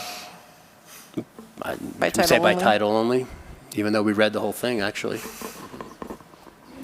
Of substantive changes that were made to this ordinance, I believe it needs to come back for another first For a new first reading? Okay. Will that give us, not that this should change anything, but will that give us enough time? You should be able to do the second reading at the first Okay. meeting in February. Perfect. Okay. Second, anyone? Second. So then I'm moving to continue this item to January 23rd. I guess we don't have to vote on that, do we? You do? Oh, Yes. yeah. Yeah. All in favor? Aye. Aye. Good job, gentlemen. Yes. Okay. Anyone need a quick little break?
going to have to redo our motion, but we skipped over a very important paragraph, which was the last one on page 54 of the packet that states short-term rental permits issued for short-term vacation rentals do not provide a vested interest in or entitlement to the continued operation of a short-term rental upon a change of property ownership. The new owner of the property for which a short-term rental permit has been issued shall notify the city upon a change of ownership of the short-term rental. Short-term rental permits for short-term rentals shall not run with the land and shall expire upon any partial or complete transfer of ownership of a short-term rental, regardless of whether the notice of the change in ownership has been provided to the city. This, to me, reads that there is not a transfer to the new owner or first right of refusal. Yeah, that's what that says, yep. Are we wanting to add that in, as it has been happening? So there needs to be language. Yeah, right. So this is what happens when you're tired and trying to go through things fast. Okay, so there needs to be language just saying right of first refusal. First right, the new First owner right of gets first right refusal. of refusal for this license. Yeah. New owner shall have the opportunity to comply with city ordinance I'll to renew. I'll craft it when my brain is fresh. I know what you're getting at. Yeah, so that this does sound too terminal. Yeah. And the opportunity to renew upon transfer needs to be clearly available. And so changing language in this paragraph would be wise. Yep. All right, so move to continue this item with further amendments to be had till January 23rd. I'll second that. All in favor? Aye. Aye. Thank you very much. Good catch. Sandra, thank you. All right, item number 9, discussion and possible action report from Matrix on preliminary findings on the feasibility of consolidating police and fire with other South County agencies. Todd, are you heading this discussion? I think what we need to do is introduce Matrix Consulting. They're going to give a presentation on their preliminary findings. Great. There he is. Like magic. Hello, thank you. Begin whenever you're ready. Okay. Well, I appreciate you guys having us this evening. We just wanted to provide the council an update so you could give the city manager direction on this project. So I'm going to go ahead and share my screen, and we just have a real brief presentation, as I know your evening's already been long.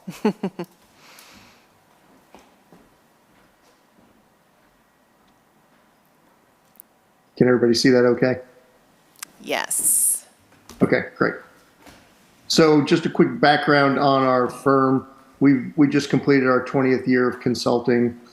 We only serve local government clients and have done a number of feasibility studies. Our largest segment is public safety, police, fire, EMS, and emergency dispatch services, which makes up over 50% of our business every year. And we pride ourselves on a large amount of stakeholder input, data collection, and being objective in all of our studies. This study was looking at opportunities for the consolidation of public safety services, specifically with Dunsmuir and Weed.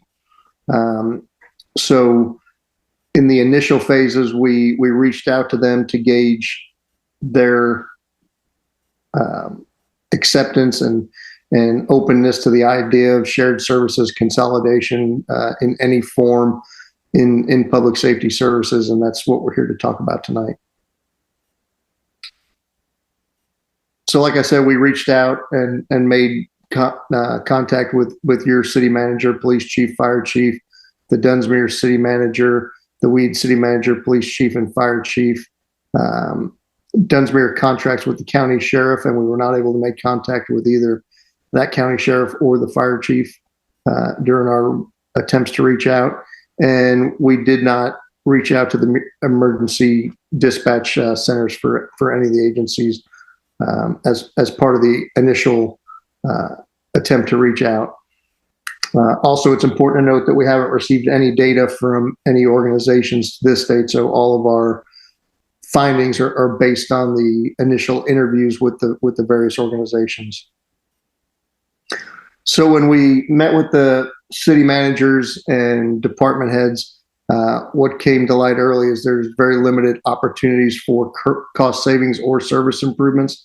And a lot of that is due to the distance between the organizations and the fact that most of your cost savings would come through savings in operations personnel. So for example, in fire, if you could close a fire station and use one station to serve two communities, that would be significant cost savings. But what you're looking at are very limited opportunities because there's no opportunities to regionalize the actual field services due to the distances of the cities and how far apart they are. Each of the organizations has very few administrative and management staff, and they rely on volunteer staff for their services in the field, along with very limited career staff. All of the fire agencies use CAL FIRE and Department of Forestry at the regional dispatch center for dispatch services, and have really a deal there that there's no way you can beat by consolidating fire dispatch, because they're paying $5 a call for being dispatched through that system. So that in the fire area, consolidating emergency communications doesn't make any sense. Dunsmuir contracts with the sheriff, and their fire department serves Dunsmuir Fire Protection District and Castella, and they're happy with those services, and they have no interest in exploring nor pursuing any type of consolidation for police or fire services. So in discussions with Weed, they were the only one who expressed some interest in the idea of consolidation, and that was to host a regional law enforcement dispatch center at their dispatch center. They wanted it to be local. They weren't interested in becoming part of a countywide dispatch, but if they could host it locally and share that with you, that is something they could see being explored further. However, you received a grant where there's some equipment that there would have to be some transfer and changes to the grant to allow the equipment to be used in that type of environment versus how it's being used locally. There's also some discussion that the sheriff might be open to providing regional law enforcement services. Weed's not interested in that idea.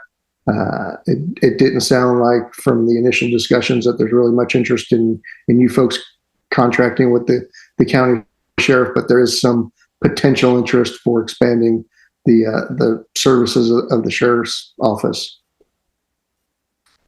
So our conclusions is right now you really don't have any viable partners, and doing a consolidation study and continuing with the scope of work we have doesn't make sense at this time. It just wouldn't be good use of taxpayers' dollars for us to chase something that's going to end with an answer that's already known through discussion with your potential partners that they really aren't potential partners except in one very small limited area as emergency communications. So the only other real option is whether or not the sheriff might look at a regional consolidation of all law enforcement communications, but that's outside the scope of this project, and obviously would entail more of a countywide approach and more stakeholders than were included with us. So what we've recommended to the city manager and what he wanted us to talk to you about is stopping the study at this point. We would simply bill you for the hours we've put into the project through interviews and tonight's presentation, and then we wouldn't continue to chase this topic any further if that's amenable to the council. And I'm happy to answer any questions or discuss any further. Thank you very much. Council, any questions? No?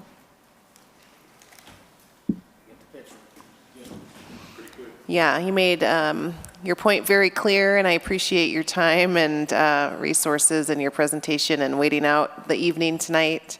I think we do need to go to public comment, is that right? Okay, so bear with us just for a bit. We're going to open up to public comment. Anyone in the audience wish to come up to speak? And anyone online? Yes, our first speaker is Peggy Risch. Hello, Peggy. Go ahead when ready. Okay. Thank you so much for the analysis. And I just want to support that. I think that our local fire and police departments are really excellent. And I would, in my opinion, really keep our department local and really not pursue expanding into the county sheriff services. And that's it. Thank you, Peggy. Anyone else? Nope. Okay, we will close public comment, and unless anyone has anything else, John? I was just going to make a motion to drop it. Okay. Yeah, I don't know that we need a motion, but yeah. But thank you again for So no motion, doing, no second? No, I was just making a joke. Thank you for doing the legwork for us and getting that clear answer. I appreciate it very much. And Robert, thanks for hanging in. I know you're on Texas time, and I appreciate you hanging in over this long council meeting. Oh, no worries. Rich would have been here, but he's down in the Half Moon Bay area and suffering with mudslides and down trees and power outages and no cell and no internet. So I'd rather be doing this than what he's dealing with. Yeah. I hope you're not a TCU fan. That was an embarrassment tonight. Well, I went to GCU, not TCU, so it's close. But I was more hopeful for a better outcome. But thanks for giving me time to at least watch most of the game before. All right. Thank you so much. Thank you. Have a great night. You too. Bye.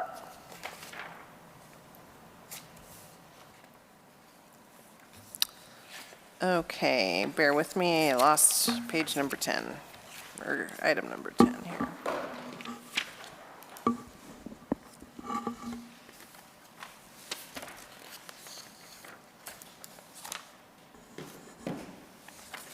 I read your number 10? Can't find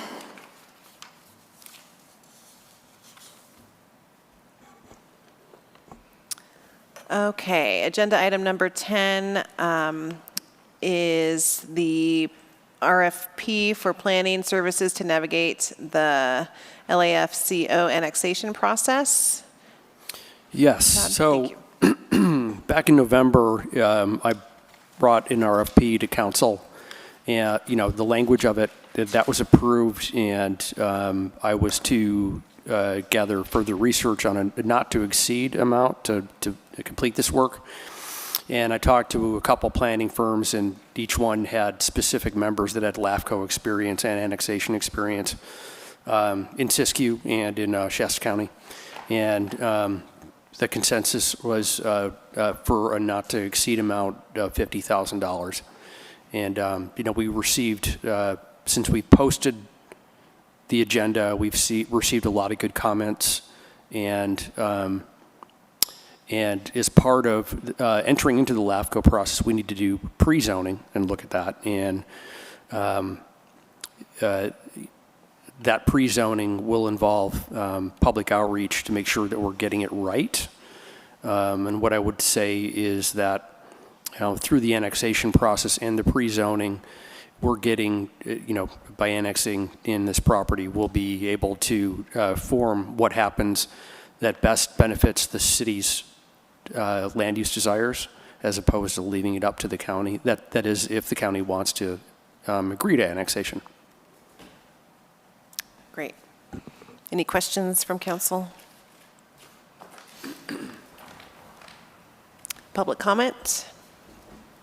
Anyone in the audience wish to come? Oh, yeah, go ahead. Todd, could you give a clarification as to expected timeframes involved?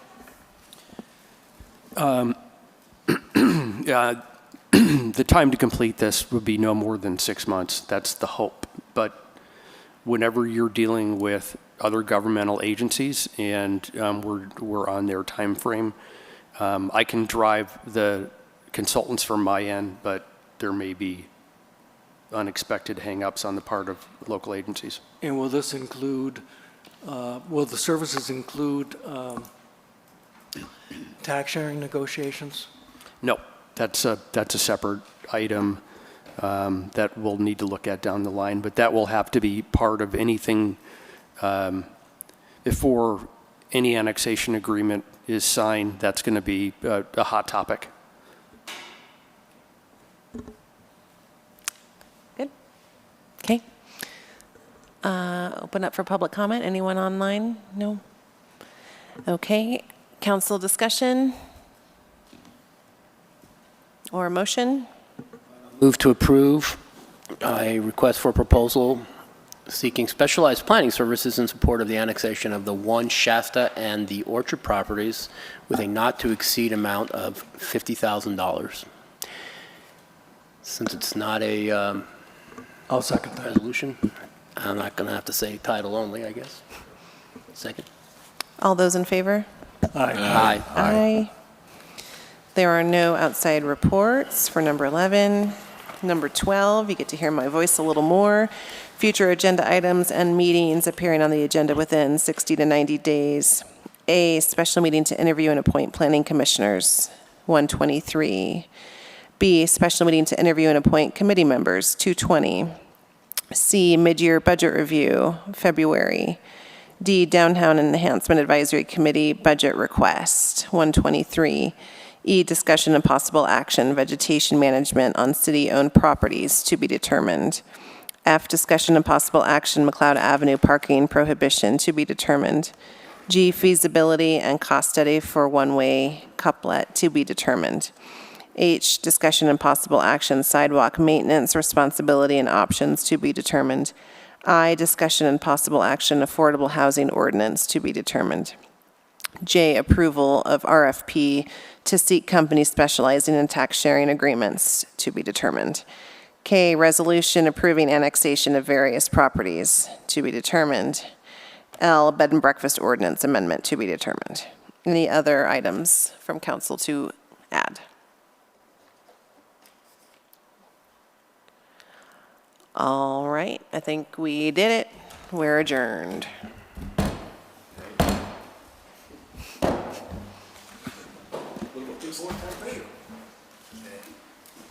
We did it. We didn't have to order Burger King. As much as I like you guys, I don't know.